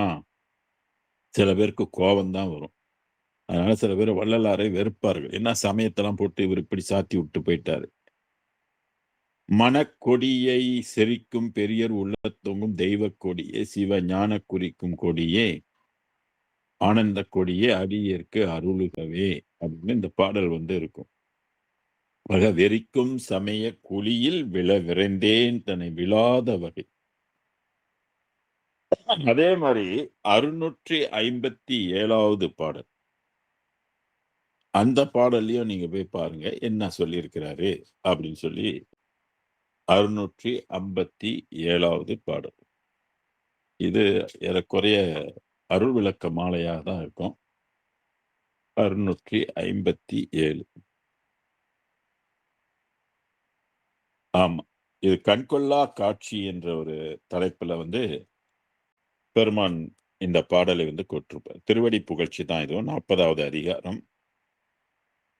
இதுல உள்ள பாடல் வந்து 6, 5, 7வது பாடல். அடுத்தானை அடியேனே அஞ்சேல் என்று இங்கு ஆண்டானை சிறுநெறிகள் அடையா என்னை தடுத்தானை எது பெருநெறி எது சிறுநெறி அப்படின்றதுல தெளிவு இருக்கும். சன்மார்க்கம் வந்து பெருநெறி, ஜீவக்காருண்ய நெறி வந்து பெருநெறி. மற்றதெல்லாம் வாசி பயிற்சிகள், மற்ற அருள்நிலைகள், மற்ற முயற்சிகள் எல்லாம் சிறுநெறி. அதனாலதான் சிறுநெறிகள் அடையா என்னை தடுத்தானை பெருநெறிக்கு தடை தீர்த்தானை. நெடுங்காலமாக அதுக்கு தடை இருந்தது. 7 திரைகள் போட்டி அது தன்னை மறைத்து கொண்டு 19ஆம் நூற்றாண்டுல தான் வெளிப்படுத்துது. அப்போ ஒரு காலத்தில் தடை இருந்தது, இன்னொரு காலத்தில் தடை நீங்கிருச்சு. அவன் தடை ஏதும் இல்லை கண்டாய், தடை ஏதும் இல்லை கண்டாய்ன்னு ஒரு பாடல்ல. இப்போ வந்து தடை இல்லை. பெருவெளியை அடைவதற்கு இந்த பூமியில உள்ளவங்களுக்கு தடை இல்லை. ஒரு குறிப்பிட்ட காலத்துல தடையெல்லாம் இருந்துச்சு. இப்ப அது இல்லை. 19ஆம் நூற்றாண்டுக்கு பிற்பாடு இல்லை. அப்ப இந்த உலகத்துக்குள்ள நம்மளாம் போய் சேர்ந்து வாழ்வதற்கு அந்த உலகம் இறைவன் சம்மதம் கொண்டு திறந்து விட்டுருக்கிறது. அதுதான் பெருநெறிக்கு தடை தீர்த்தானு. அதாவது ஜீவகாருண்ய ஒழுக்க நெறிக்கு. தன்னருளும் தன் பொருளும் தானே என்பால் கொடுத்தானே. தன் அருளும் தன் பொருளும் தானே என்பால் கொடுத்தானே. அருப்பெருஞ்சோதி ஆண்டவரே அவர் விரும்பி வள்ளல் பெருமானுக்கு கொடுத்தது இது. பொருளும் மெய்ப்பொருள் இல்லையா? குற்றமெல்லாம் குணமா கொள்ளும் குணத்தானே. எவ்வளவு குற்றம் இருக்கும் தெரியுங்களா நம்ம உயிர்ல? பதிவுகள் எல்லாமே இந்த உயிர் வந்து பதிவு செய்து கொள்ளும். இப்ப சில பேர் எப்படி நான் பேசுகிறதெல்லாம் ரெக்கார்ட் பண்ணி வச்சுக்கிறாங்க இல்லையா? அந்த மாதிரி இந்த உயிர் வந்து என்ன பண்ணும்னு கேட்டீங்கன்னா, அதுல ஒரு பகுதி வந்து அது வந்து ரெக்கார்டிங் சிஸ்டமும் அதுல இருக்குது. ஆக நம்மளோட எண்ணம், நம்மளோட சொல்லு, நம்மளோட செயல் எல்லாமே ரெக்கார்ட் பண்ணிடும் உள்ளுக்கு. அது நமக்கே தெரியாது. ரொம்ப மர்மமான ஒரு செயல்பாடு. யாரு உயிரை போய் உள்ளுக்கு என்ன ரெக்கார்டு இருக்குன்னு பார்க்க முடியுமா? இப்ப சிசிடிவி வச்சிருக்கிறாங்க இல்லையா? சிசிடிவி கேமராலாம் இருக்கு இல்லையா? வீட்டுல இல்லைனாலும் அவங்க வந்து அதை பூட்டிட்டாங்கன்னா ஹெட்ஃபோன்ல கூட செக் பண்ணிக்கலாம். வீட்டுல யார் வராங்க, என்ன பண்றாங்க, எது போறாங்க, வேற தூரத்துல இருந்து கூட நீங்க செக் பண்ணிக்கலாம். அது மாதிரி இறைவன் நமக்குள்ள சிசி கேமரா ஒன்று உள்ளுக்கு வச்சிருக்கிறாரு. அது என்ன பண்ணும்னா, நம்ம இந்த பூமியில வாழும்போது மற்ற உயிர்களுக்கெல்லாம் என்னென்ன செய்றோம், என்னென்ன பண்றோம், என்னென்ன பேசுறோம், எவ்வளோ ஜாதி இழிவு பேசுறோம், எவ்வளோ மோசம் பண்றோம், எவ்வளோ கீழ்த்தரமான அவங்கள நடத்துறோம், என்னென்ன குற்றம்னா 44 வகை குற்றங்கள்லாம் இருக்கு இல்லையா? அதுக்கு மேற்பட்ட குற்றங்களும் இருக்கு இல்லையா? இதையெல்லாம் இந்த உயிர் வந்து பதிவு செய்து வைத்துக்கொள்ளும். இந்த பதிவு தான் திருப்பி நம்ம அடுத்தடுத்து பிறவி எடுக்கும்போது, அந்த ரெக்கார்ட் பண்ணல ஒரு பகுதி வந்து நமக்கு வந்து திருப்பி ஊட்டும் அது. இதுதான் செய்வினை அப்படின்னு சொல்லுவாங்க. நம்ம செய்த வினை நமக்கு வந்து ஊட்டும் அப்படின்றது. சிலர் இந்த ஜென்மத்துல ரொம்ப நல்லவங்களா இருப்பாங்க. ஆனா அவங்களுக்கு பார்த்தீங்கன்னா, வாழ்க்கையில அவ்ளோ துன்பங்கள் இருக்கும். சில பேர் சொல்லுவாங்க, "இவ்ளோ நல்லவங்களா இருந்து உங்களுக்கு ஏன் இவ்ளோ துன்பங்கள்லாம் வருது?" இததான் கர்ம வினைன்னு சொல்றது. முன் ஜென்மத்துல அவங்க செய்த தீய வினைகளுக்கு ஏற்ற மாரி, இந்த ஜென்மத்துல வந்து அவங்களுக்கு அந்த துன்பத்தை எல்லாம் ஊட்டி அவங்களை அனுபவிக்கச் செய்யும். இதுதான் ஊழ் அப்படின்னு சொல்றது. இதத்தான் திருவள்ளுவர் சொன்னாரு, "ஊழின் பெருவழி யாவுல மற்றது சூழினும் தான் முந்தோறும்னாரு." என்ன முயற்சி செஞ்சாலும் இதுக்கு வலிமை வந்து கூடும். இருந்தாலும் நம்ம அப்பப்ப சில பரிகாரங்கள்லாம் பண்றோம். இப்ப வள்ளலார்லாம் நமக்கு சொல்லியிருக்கிறார், போய் ஜீவகாருண்ய பண்ணு, பசித்தவங்களுக்கு சாப்பாடு போடு, அருட்பாப்படி, அகவல் படி எல்லாம் சொல்லியிருக்கிறாங்க. அப்படி பண்ணினாலும் கூட வந்து தாக்குறது. மேபி நமக்கு கொஞ்சம் அது குறையலாம். ஏதாவது முயற்சி செஞ்சு தானே ஆகணும். அப்ப பல ஆலயங்கள்லாம் இருக்குது. இந்த மாரி பரிகார ஸ்தலங்கள்லாம் இருக்குது. பல பேர் பரிகாரம் செய்தும் அதுல வந்து பூரண நிவர்த்தி வந்து கிடைக்கல என்ற குற்றச்சாட்டு தான் நெறைய இருக்கு. இதெல்லாம் எதனால அப்படின்னு கேட்டீங்கன்னாக்கா, அதுக்கு வலிமை வந்து அதிகமாக இருக்கு. இப்ப சித்தர்கள் எல்லாம் அது வந்து எப்படி வென்றார்கள் அப்படின்றத ஒரு கண்ணோட்டத்தோடு நம்ம பார்க்கிறோம். நம்ம வந்து சாதாரண பரிகாரம் செய்யணும். அவங்க செஞ்ச பரிகாரங்கள்லாம் முற்றிலும் வேறுபட்டது. எல்லா வினையும் ஆஃப் பண்ணிட்டாங்க. எப்படி என்ன பண்ணாங்க? அதுதான் ஒரு சிவவாக்கியர் என்ற சித்தர் சொன்னாரு. "5 3 மெட்டடா அனாதியான மந்திரம் நெஞ்சிலே நினைந்து கொண்டு நீர் உரு செபிப்பிரேல் பஞ்சமான பாதகங்கள் 100 கோடி செய்யினும் பஞ்சு போல் பறக்கும் என்று நான்மறைகள் பண்ணுமேனர்." இந்த நான்மறைகள் அப்படின்னு சொல்றது ரிக்கி வேதம், யஜுர்வேதம், சாம வேதம், அதர்வேதம். இந்த வேதங்கள்லாம் முக்கியமா எதை சொல்லுதுன்னாக்க, நமசிவாயத்தை சொல்லுது. அது அதுதான் தெய்வம். அந்த ஒளி தான் தெய்வம். பரசிவம் தான் தெய்வம் என்று அந்த பரசிவத்தை வந்து நம்ப மூலாதாரத்தில இருக்குது. அந்த அந்த உயிர்ப்பு பொருள், அந்த ஒளிப்பொருள் நம்மளுடைய மூலாதாரத்தில இருக்கு. அந்த மூலாதாரத்தில இருக்கிறத நீ மனதுக்குள்ள கொண்டாந்து சேர்த்தாக்க, 12 ஆண்டு வாசிப்பயிற்சி செஞ்சு சேர்த்தாக்க, பஞ்சமான பாதகங்கள் 100 கோடி செய்யும். பஞ்சமா பாதகங்கள் தெரியும் இல்லையா? கல், கொலை, களவு, காமம், பொய். இந்த இதுல நீங்க 100 கோடி செஞ்சிருந்தாலும், பஞ்சு போல் பறக்கும்ன்றாரு. பஞ்சு நம்ம காய வச்சிருந்தா காத்தடிச்சா எப்படி பஞ்சு பறந்து போகுமோ, இந்த உயிர்ல ஒட்டியிருக்கிற அவ்வளோ கர்மாங்களும் பறந்து போயிடும். அப்படின்னு அந்த வள்ளலாருக்கு முன்பு உள்ள சித்தர்கள் இப்படி சொல்றாங்க. சித்தர்கள்லாம் இப்படிதான் அவங்களுடைய கர்ம வினையை போக்கிக் கொண்டார்கள். ஆனா இன்றைக்கு உள்ள மக்களுக்கு அதை போக்கிக் கொள்வதற்கு அது தகுந்த அறிவோ, அதுக்குரிய முயற்சியோ இருக்குதான்னா இல்ல. அது அந்த காலத்துல அவ்வளோ பேரும் அந்த மாரி செஞ்சு தான் அவங்கலாம் உயிர்த்திருக்கிறாங்க என்பதற்கு திருமந்திரத்திலயும் திருமூலரும் அதான் சொல்லிறாரு. "சென்னியில் வைத்த சிவன் அருளாலே அந்த எல்லா பாவங்களையும் தொலைஞ்சது" அப்படின்னு சொல்லுவாங்க. எல்லா சித்தர்களும் அந்த பாவங்கள் தொலைவதற்கு வழி சொல்லியிருக்கிறாங்க. பாமர மக்களுக்கு தான் இந்த கோயிலுக்கு போய் இத்தனை விளக்கு போடு, அத்தனை விளக்கு போடு, இந்த மாரி பண்ணு, அந்தந்த மாரி பண்ணு, அத செய், இத செய்யின்னு ஒரு ஆறுதலுக்காக சொல்லிக் குடுத்துருக்காங்க. அப்ப நம்ப தெரிஞ்சுக்கணும். நம்ப உயிருக்குள்ள இருக்கின்ற குற்றத்தை நம்ம வந்து உடைச்சு எறியணும்னா, அருள் துணை வேண்டும். வள்ளலார் சொல்றீங்களா, என்னுடைய என்னுடைய குற்றமெல்லாம் வந்து மன்னித்தருளியதுன்னு சொல்றாரு இல்லையா? வேரோடு வெந்ததுன்ற வெய்ய வினைகள் எல்லாம் வேரோடு வெந்ததுன்னு சொல்றாரு. அப்ப நம்ம இதெல்லாம் யோசிக்க வேண்டிய ஒரு விஷயம். வேரோடு வெல்லணும்னா அருள் துணை வேண்டும். சும்மா மேலும் கொஞ்சம் கொஞ்சமா நீக்கிறது என்பது அது அடுத்தடுத்து மற்ற சூழினும் தான் முந்துரும்னு வள்ளுவர் சொல்வது போல, அது வேற வகையில திருப்பி வந்து நம்மளை தாக்கும் அது. எப்படியாவது அத அனுபவிக்கவே செய்யும். அதுக்கு வலிமை வந்து ரொம்ப அதிகம் என்பது சான்றோர்களுடைய கருத்தாக இருக்கின்றது. அப்படி வலிமை மிக்கத வந்து நம்ம வெல்லணும்னாக்கா, அதுக்கு சூட்சுமமான வழிபாட்டு முறைகள், தந்திரங்கள் தெரிஞ்சு தான் அதில நம்ம விடுபடணும். இல்லன்னா நம்ம அதனுடைய செஞ்ச வினைய நம்ம அனுபவிச்சு சாகறத தவிர்த்து நமக்கு வேற ஒண்ணும் தெரியாது. அதனால தான் "தன் பொருளும் தானே என்பால் கொடுத்தானை, குற்றமெல்லாம் குணமாகக் கொள்ளும் குணத்தான்." இந்த அருட்பெரும் ஜோதிக்கு வந்து என்ன ஒரு தன்மையினாக, எவ்வளோ குற்றங்கள் செய்திருந்தாலும், அது வந்து மன்னிக்கக்கூடிய பெருந்தன்மை அதுகிட்ட வந்து இருக்குது. அப்ப அடுத்தடுத்து மேலும் குற்றம் செய்யாமலும் இருக்கணும் இல்லையா? ஏன்னா அதோட குணம் வந்து பெருங்குணம். அதனால தான் அது மேல நம்ம அன்பு வைத்து, அதனுடைய அருளை பெற முயற்சி செஞ்சா நம்மளுடைய வினைகள் எல்லாம் நீங்கிவிடும். அடுத்த வரியில சொல்றாரு, இங்க தான் பாயிண்ட். "சமய மத குழி நின்று என்னை எடுத்தானை." மறுபடியும் என்னன்னு சொல்றாரு? சமய மத குழின்னு மறுபடியும் சொல்றாரு. சற்று முன்பு நம்ம பார்த்த 969லயும் குழி என்ற சொல்லை பயன்படுத்தினாரு. "குழியில் விழ விரைந்தேன் தன்னை மறிக்கும் ஒரு பேரறிவளித்த வள்ளற் கொடியேன்னாரு. இங்க சமய மத குழி நின்று என்னை எடுத்தானை. அருட்பெருஞ்சோதி ஆண்டவர் வள்ளல் பெருமானை சமய நெறியிலிருந்து எடுத்தது.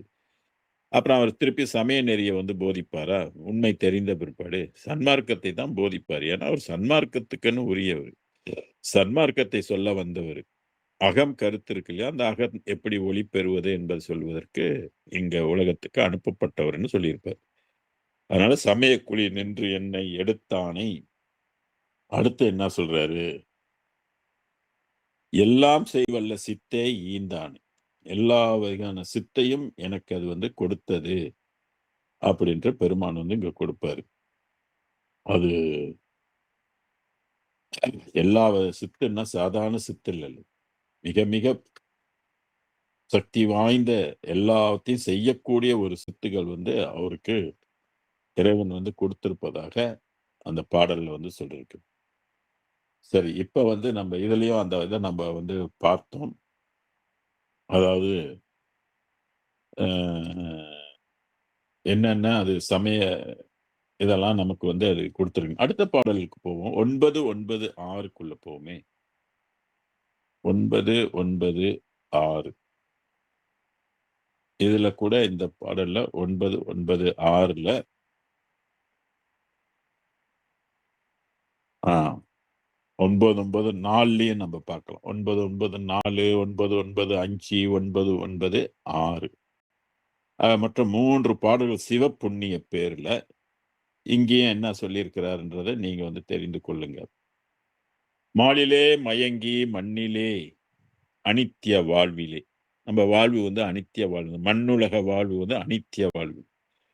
வரவிலே வரவுனாக்கா போக்கு வரவு. இறந்து போறது, திருப்பி வருது. இறந்து போறது, திருப்பி வருது. இறப்பு, பிறப்பு அப்படின்னு சொல்லிட்டு தான் வரவிலே அப்படின்னாரு. மலஞ்சார் தோளிலே ஆசை வைத்து வீண் பொழுது தொலைக்கின்றார். தொலைக்கிறாருன்னு சொல்றாரு பாரு. வீண் பொழுது. சற்று முன்பு நம்ம வந்து வீண் பொழுதை பற்றி சொன்னோம் இல்லையா? இங்கேயும் எது எதெல்லாம் வீண் பொழுதுன்னு சொல்றாரு.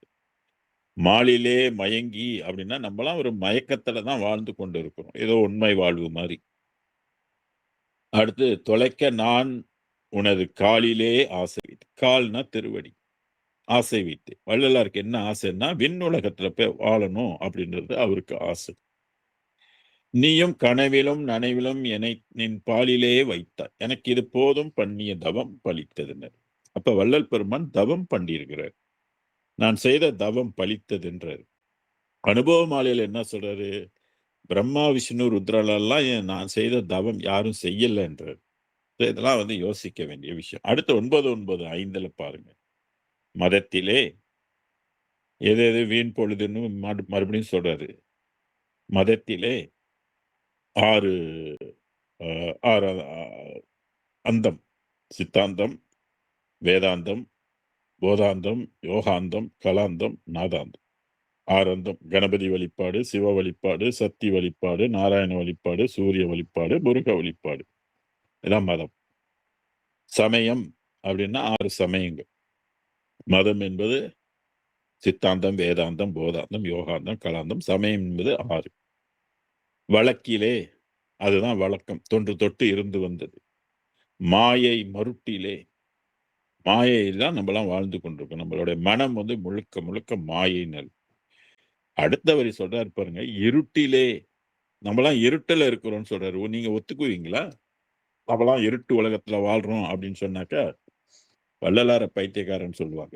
அதுனா இவரு என்ன இருட்டுல வாழ்றோம் நம்ம. நமக்கெல்லாம் சூரியன் ஒளி இல்லையா? சூரிய ஒளி இருக்கிறதுனால விளக்கு இல்லையா? நம்மலாம் வெளிச்சத்துல தானே வாழ்ந்து கொண்டு இருக்கிறோம். சரி, இதெல்லாம் மனித கண்டுபிடிப்பு இல்லையா? இயற்கையா அது? சூரியன் இன்னைக்கு போய் வெளியில போய் பாருங்க. ஏன் எல்லாம் இருட்டா கிடக்குது?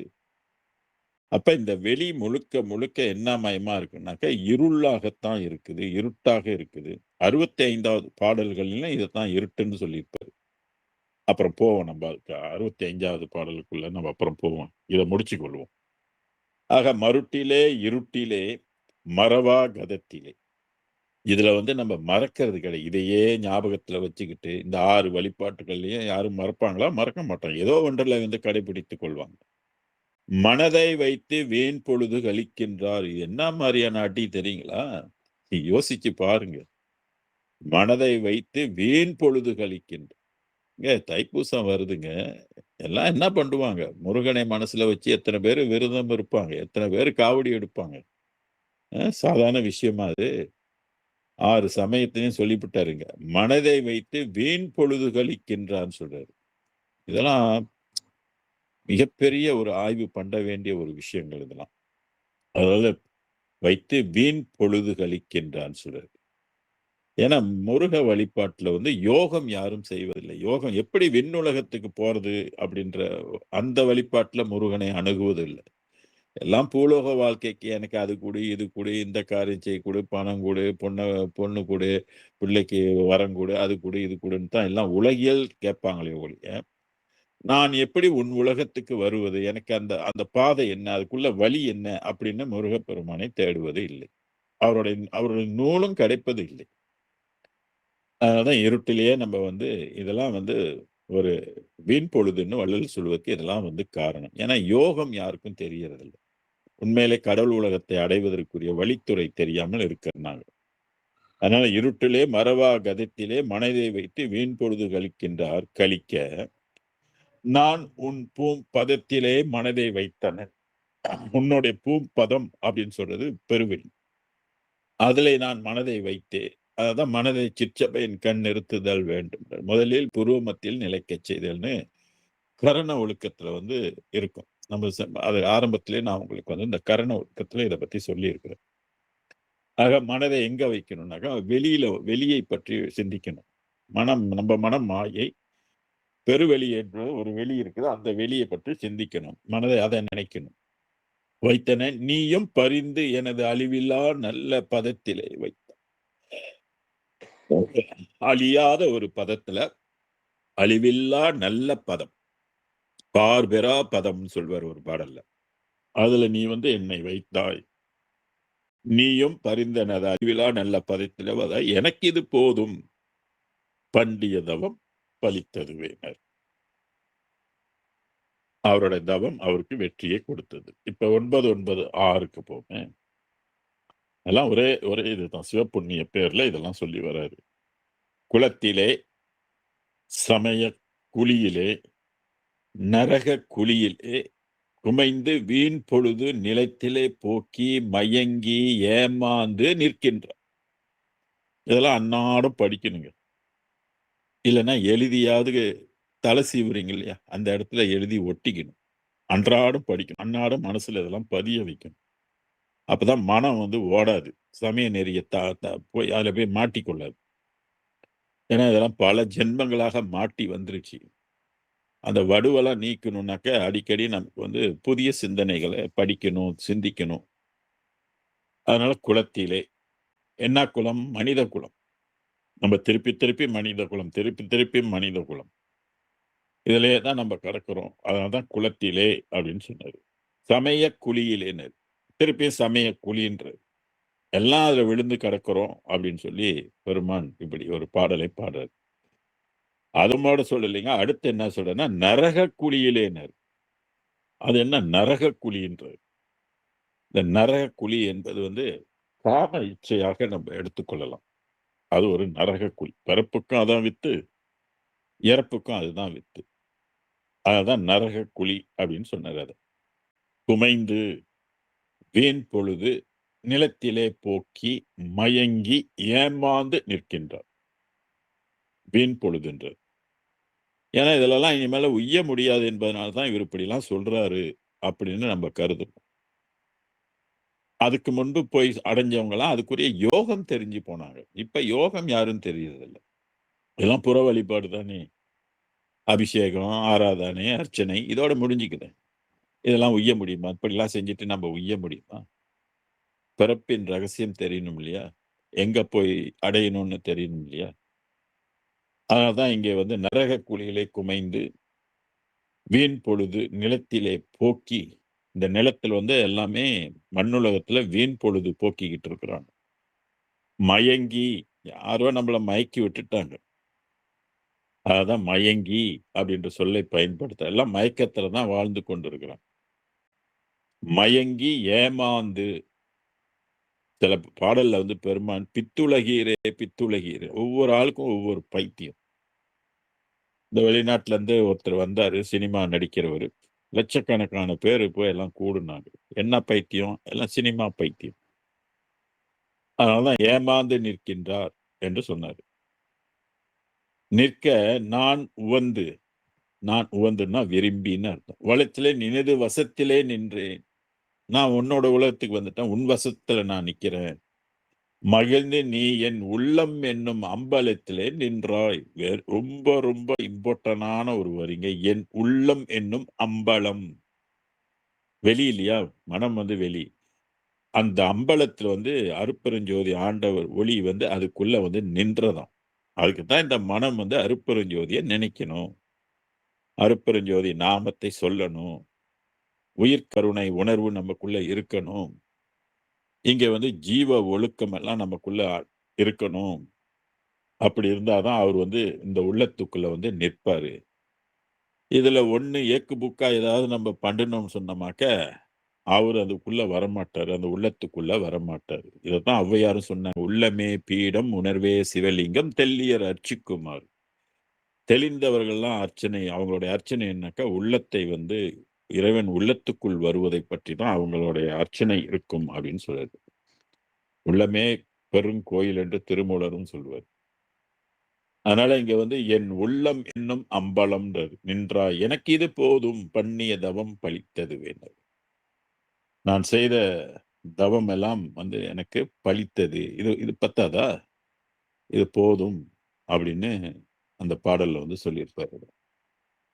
ஆக இப்ப வந்து நம்ப சற்று முன்பு ஏதோ ஒரு நம்பர் சொன்னேனே. 65வது பாடல். 65க்குள்ள இப்ப அந்த இருட்டு என்ற சொல்லுக்கு வந்து சில பாடல்களை இங்க சொல்லியிருக்கிறாரு. 65வது பாடல்ல.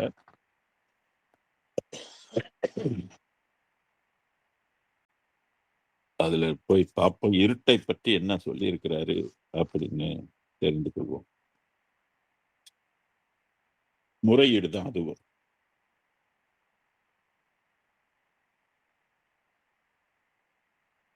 கலைமுடிவு 72, 65 65ல இருளையே ஒளி என மதித்திருந்தேன். இந்த ஒரு வரி எடுத்துங்க. உண்மையிலே நம்மலாம் இருள் உலகத்துல வாழ்றோம். உண்மையான ஒளி உலகத்துல இல்லைங்க. இருளையே ஒளி என மதித்து இருந்தேன் அப்படின்னு சொல்றாரு. இச்சையே பெரும் விச்சை என்று அலைந்தேன். மருளையே தரும் மனக்குரங்கோடும் வனமெல்லாம் சுழன்று இனம் எனத் திரிந்தேன். பொருளை நாடுதற்கு நற்புந்தி செய்தறியேன். பொதுவிலே நடம் புரிகின்றோய் உந்தன் அருளை மேவுவதற்கு என் செய்ய கடவுள். அப்பனே என்னை ஆண்டு கொண்டு அருளே. இறைவன் வந்து நம்ம ஆண்டு கொள்ளணும். இறைவன் ஆண்டு கொள்வதற்கு ஏன்னா நம்ம இருள்ல கிடக்கிறோம். அதான் இருளையே ஒளி என மதித்தேன். எந்த ஒளி? சூரிய ஒளி. சூரிய ஒளிய வெளிச்சத்துல தான் நம்மலாம் இப்ப வாழ்ந்து கொண்டிருக்கிறோம். அது இருட்டானாக்க கண்டுபிடிப்புல வந்த கரண்ட் ஒளியில நம்ம வாழ்ந்து கொண்டிருக்கிறோம். அப்ப இதெல்லாம் இல்லாத காலத்துல எப்படி வாழ்ந்திருப்போம்? இருள் தான். அந்த இருள் தான் இன்னைக்கும் இருக்குது. அதான் உண்மையான ஒளியில நம்ம போய் வாழல. ஒளி உலகத்துக்கு நம்ம போகல. ஒளி உலகத்துக்கு நம்ம போகணும். அந்த ஒளி உருளை அடைவதற்கு அருள் வேண்டும். அதுதான் அருளை மேய்வதற்கு என் செய்ய கடவேன் அப்படின்னு கேக்குது. 59லயும் பாருங்க. மதத்திலே அபிமானம் கொண்டு உழல்வேன். அந்த பாடலையும் பார்த்தீங்கன்னா அதுதான் சொல்லப்பட்டிருக்கு. மதத்திலே அபிமானம். அபிமானம்னா அதையே மெய் என்று பிடித்துக் கொண்டு இருப்பது. இதெல்லாம் இவ்வளவு பாடல்கள் நம்ம வந்து சான்று எடுத்து கொடுத்தாதான் சிந்திக்கிறதுக்காக தான் இதெல்லாம் எடுத்து கொடுக்கிறோம். மதத்திலே அபிமானம் கொண்டு உழல்வேன். வாட்டமே செய்யும் கூட்டத்தில் பயில்வேன். இதத்திலே ஒரு வார்த்தையும் புகழேன். ஈயும் மொய்த்திடற்கு இசை உறா உண்பே. குதத்திலே இலி மலத்தினும் கடையேன். கோடை வெயிலின் கொடுமையிற் கொடியே. சிதத்திலே உற்ற உரற்கென் செய்யக் கடவேன். தெய்வமே என்னை சேர்ந்து கொண்டு அருளே. இந்த பாடல் எல்லாம் வந்து கொண்டு அருளு, புரிந்து கொண்டு அருளு, சேர்ந்து கொண்டு அருளு, பரிந்து கொண்டு அருளு, நயந்து கொண்டு அருளு, ஆண்டு கொண்டு அருளு, எல்லாருமே இறைவன்ட்ட வேண்டுவாரு. என்னை வந்து நீ ஆண்டு கொள்ளு, என்னை வந்து ஆண்டு கொள்ளு, ஆண்டு கொள்ளு. தந்தையே என்னை தாங்கி கொண்டு அருளே, அப்பனே என்னை ஆண்டருளே, ஆண்டர். இதெல்லாம் படிக்கணும் நீங்க. படிச்சாதான் அதுக்கு வந்து நமக்கு தெரியும். ஆக இந்த இருள் என்ற சொல்லே அதுதான் முதல்ல நம்ம சொன்னோம். இருட்டிலே மறவா கதித்திலே மனதை வைத்து வீண் பொழுது கழிக்கின்றார் அப்படின்ற பாடலை வந்து முதல்ல சொன்னோம். அது அதனால இதுல இருந்து நம்ம வந்து எப்படி கடந்து போவது? அருள் துணை இன்றி நம்ம போக முடியுமா? ஓகே. 1473 1473ல சாதியிலே, மதங்களிலே, சமய நெறிகளிலே, சாத்திரச் சந்தடிகளிலே, கோத்திரச் சண்டையிலே புனிதகுலம் பெறுமாறு புகழல். 1473 புனிதகுலம். புனிதகுலம்னாக்க ஒளி உலகம், ஒளிக்குலம். ஒன்றே குலம் ஒருவனே தேவன் என்று திருமந்திரத்துல திருமூலர் குறிப்பிட்டார் இல்லையா? அதுபோல அதையும் கடந்த ஒரு குலம் இது. புனித குலம் என்று வள்ளல் பெருமான் தலைப்பு போட்டு சொல்லியிருக்கிறார். அதுல முதல் பாடல்லையே சாதியிலே, மதங்களிலே, சமய நெறிகளிலே, சாத்திர சந்தடிகளிலே, கோத்திர சண்டையிலே, ஆதியிலே அபிமானி தலைகின்றீர் உலகீர், அலைந்தலைந்தின் வீணே நீர் அழிதல் அழகலவே. ஐயோ, இதுலயே நீ கடந்து செத்து தொலையாதீங்கப்பா அப்படின்னு சொல்றாரு. இதுல கொஞ்சம் அறிவுக்கு கொஞ்சம் இடம் கொடுங்க. எல்லா மனிதர்களும் இறைவனுடைய படைப்பு. நீ ஏன் அவனெல்லாம் போய் சாதி கீதியெல்லாம் பேசிட்டு இருக்கிற? இந்த மதங்கள் எல்லாம் கடவுள் மதங்களை கடந்து இருக்கிறான்.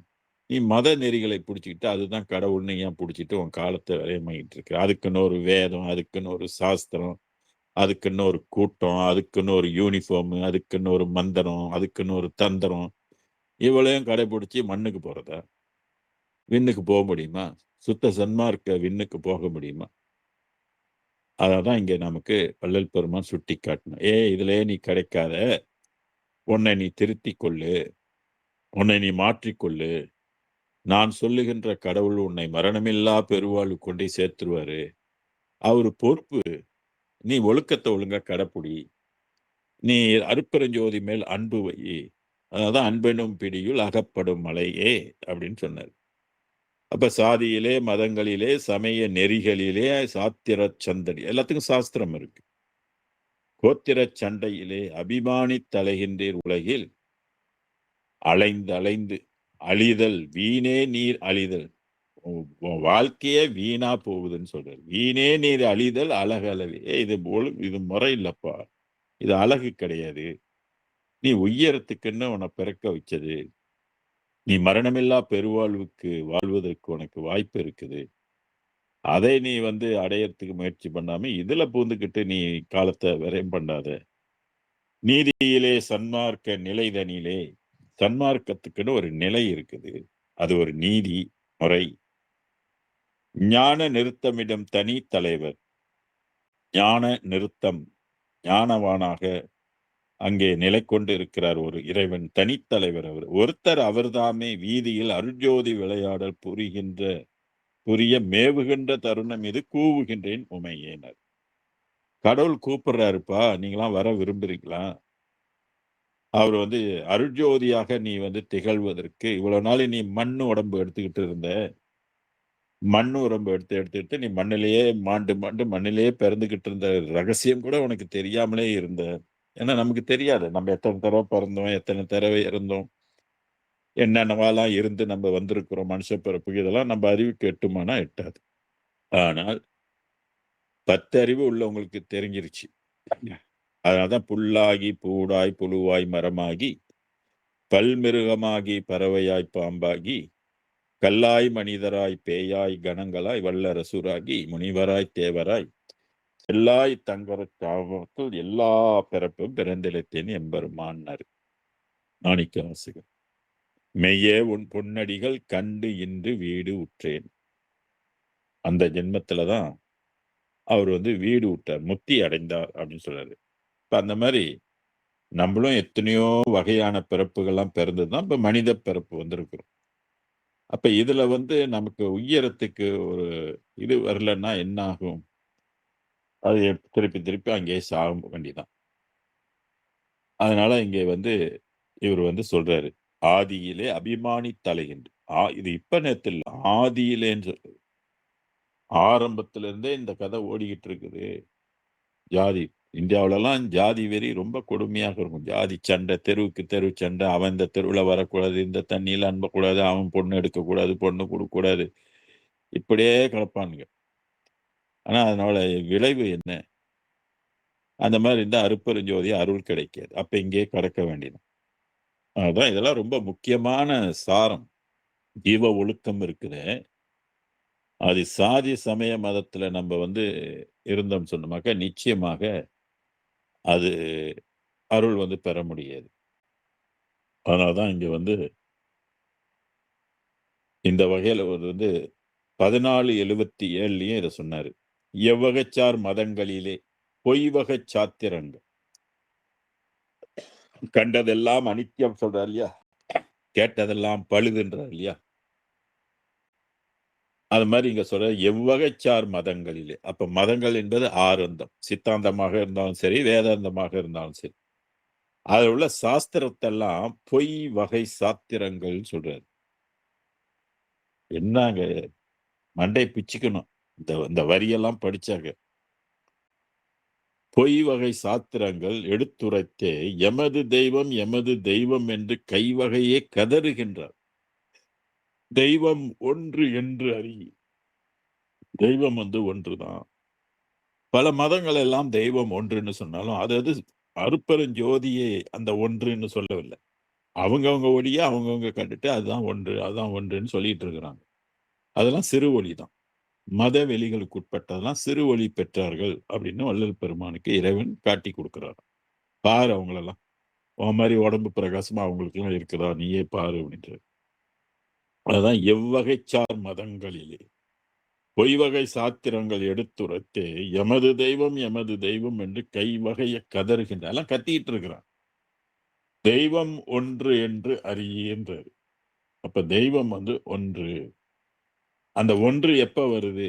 19ஆம் நூற்றாண்டு தான் உண்மையான ஒன்று வருது. அப்ப மதங்கள் காட்டுகின்ற தெய்வம்லாம் உண்மையானது அல்ல. கரிபிடித்து கலகமிட்ட பெரியரினும் பெரியன்றது. கரினா யானை, பிடித்து கலகமிட்டன்னா தர்க்கம் பண்ணு. கலகம் என்பது தர்க்கம் பண்ற. 5 குருடர்கள் வந்து ஒரு யானையை தடவி யானை என்பது என்ன, எப்படி இருக்கும் அப்படின்றதுக்கு ஒவ்வொருத்தரும் ஒவ்வொரு விதமான கருத்து சொன்னாங்களாம். அப்படிதான் வந்து சமய மதங்கள்லாம் சொல்லப்பட்டிருக்குது. உண்மையான கடவுளை வந்து யாரும் காணல, அவரும் யாருக்கும் காட்டல. அவர் தான் 7 திரை போட்டு மறைச்சுக்கிட்டார் இல்லையா. அதனாலதான் நீங்க வடலூர்ல வந்து தைப்பூச அன்னைக்கு 7 திரை நீக்கி ஜோதி தரிசனம் வந்து பார்த்துட்டு போங்க, அப்பயாவது உங்களுக்கு எல்லாம் புத்தி வரட்டும் அப்படின்றதுக்கு அதை புறத்துல வந்து காட்டிக்கணும். அப்ப கரிபிடித்து கலகமிட்ட பெரியரினும் பெரிய ஐவகை பூத உடம்பு அழிந்திடில் என் புரிவி. ஐவகை பூதம்னா பஞ்சபூதம். இந்த உடம்பு வந்து பஞ்சபூதத்தினால ஆனது. நிலைச்சு நிக்குமா? நிலைச்சு நிக்காது இல்லையா. காலத்துக்கு ஏற்ற மாதிரி மாறிக்கிட்டே வரும் இல்லையா. முதுமை வரும் இல்லையா. ரத்தம் எல்லாம் அழுக்கடையும் இல்லைங்களா, அசுத்தம் அடையும் இல்லையா. ரத்தம் அசுத்தம் அடைஞ்சாக்க நரம்பெல்லாம் சுருண்டு போகும் இல்லையா, மூளை சுருங்கும் இல்லையா, டிமென்ஷியா வரும் இல்லையா, இனிப்பு நீர் வரும் இல்லையா, ரத்த கொதிப்பு வரும் இல்லையா. இதெல்லாம் வந்தா உயிரோட நம்ம வாழறதோட சாகிறது இன்னும் மேலுதானே. ஏன்னா இதோட துன்பம் எவ்வளவுதான் படுறது, இதுக்கு எவ்வளவு செலவு பண்றது. ஒரு ஆப்ரேஷன் ஹார்ட் ஓப்பன் சர்ஜரி பண்ணோம்னா எவ்வளவு லட்சம் நம்ம சம்பாரிச்சது பிற்காலத்துல ஏதோ நிம்மதியா வாழலான்ட்டு இருப்போம். அப்ப பணத்தெல்லாம் கொண்டு போய் நம்ம மெடிக்கல் சென்டர்ல கொடுத்துட்டு உட்கார்ந்துருக்க வேண்டியதுதான். அதனால் பெரிய துன்பம், சரீர துன்பம் என்பது சாதாரண இல்லை. இதில் முன்கூட்டியே இளைஞர்கள் எல்லாம் சிந்திக்க வேண்டும். ஏன்னா முதுமையானவங்க எல்லாம் எவ்வளோ சிரமப்படுறாங்க, எவ்வளோ நோய்கள், எவ்வளோ துன்பங்கள். அது ஆஸ்பத்திரிக்கு போனா அவன் கொடுக்குற மருந்தை சாப்பிட்டுட்டு அதனுடைய சைட் எஃபெக்ட்ஸ், எவ்வளோ பிரச்சனைகள். இப்படிலாம் வாழணுமா? இதெல்லாம் ஒரு வாழ்க்கையா? அப்படியே ஒரு கடுப்பு வர வேணாம், வெறுப்பு வர வேணாம் இந்த வாழ்க்கையில. அதுதான் ஐவகை பூத உடம்பு அழிந்திடில் என் புரிவீர்னு கேட்கிறாரு. செத்து போவீங்களே, என்ன பண்ண போவீங்க, அடுத்து என்ன ஆவீங்க, ஏதாவீங்க, எங்க போவீங்க, யார் உங்களுக்கு துணை, இதை பத்தி எல்லாம் சிந்திக்கிறீங்களா அப்படின்னு கேட்கிறாரு. என் புரிவீர் அப்படின்னு கேட்கிறாரு. அழி உடம்பை அழியாமை ஆக்கும் வகை அறியீர். அப்பா என்ன பாயிண்ட் பாருங்க. அழி உடம்பை அழியாமை ஆக்கும் வகை அறியீர். இப்படி ஒரு டெக்னிக் இருக்குது, ஒரு வகை இருக்குது. அழிகின்ற உடம்பை அழியாமல் மாத்தி அமைக்கக்கூடிய ஒரு வழி இருக்குது. ஸ்டெயின்லெஸ் ஸ்டீல் மாதிரிங்க. இரும்பு வந்து கரல் பிடிக்கும் இல்லையா? ஆனா அது குரோம் பண்ணிட்டாக்க ஸ்டெயின்லெஸ் ஸ்டீல்னு சொல்றோம் இல்லையா? அது கரல் பிடிக்காது இல்லையா? அது மாதிரி இந்த அழிகின்ற உடம்பை அழியாம ஆக்குவதற்கு ஒரு வகை இருக்குதுன்னு சொல்றாரு. ஆக்கும் வகை அறியே. அந்த வகை தாங்க மரணமில்லா பெருவாழ்வு. அதுக்கு தான் அருட்பெருஞ்சோதி ஆண்டவர் தன்னை வெளிப்படுத்தி கொண்டார். யார் யாருக்கெல்லாம் இது விரும்புறாங்களோ அவங்களுக்கு நம்ம செஞ்சு கொடுப்போம். வள்ளலாருக்கு செஞ்சு கொடுத்த மாதிரி இப்ப வள்ளலாரை செஞ்சு கொடுக்கறதுக்கு அவருக்கு முழு அதிகாரமும் கொடுப்போம். தேகாதி உலகமெல்லாம் செய்ய பணித்த தெய்வம்னு சொல்லுவது. அதனால்தான் அழிவுடம்பை அழியாமை ஆக்கும் வகை அறி உய்வகை என் தனித்தந்தை வருகின்ற தருணம். உய்வகை உய்யறதுக்கு இப்படியே இந்த பூமியிலே நம்ம இறப்பு பிறப்பு இறப்பு பிறப்புன்னு வந்து இறப்பதை விட இதுல இருந்து உய்யறதுக்கு சடங்கியலால் ஆகாது. நல்லா கவனித்துக் கொள்ளணும். சடங்கியலால் நீங்கள் உய்ய போறது இல்லை. அது இருக்கிறவங்களுக்கு மன திருப்தியைத்தான் தரும். செஞ்சவங்களுக்கு அவங்களுக்கு வந்து ஒரு சம்பாத்தியத்தை கொடுக்கும். அதை செய்யறதுனால அவங்களும் உய்ய போறதில்ல. இதை நீங்க செய்வதனால நீங்களும் உய்ய போறதில்லை. அல்லது இறந்து போனவரும் உய்ய போறதில்லை. அதனாலதான் இப்ப உய்வகை வந்து சொல்றார். உய்வகை என் தனித்தந்தைன்றார். யாரை? அருட்பெரும் ஜோதி ஆண்டவரை தந்தை என்று சொல்கிறார்.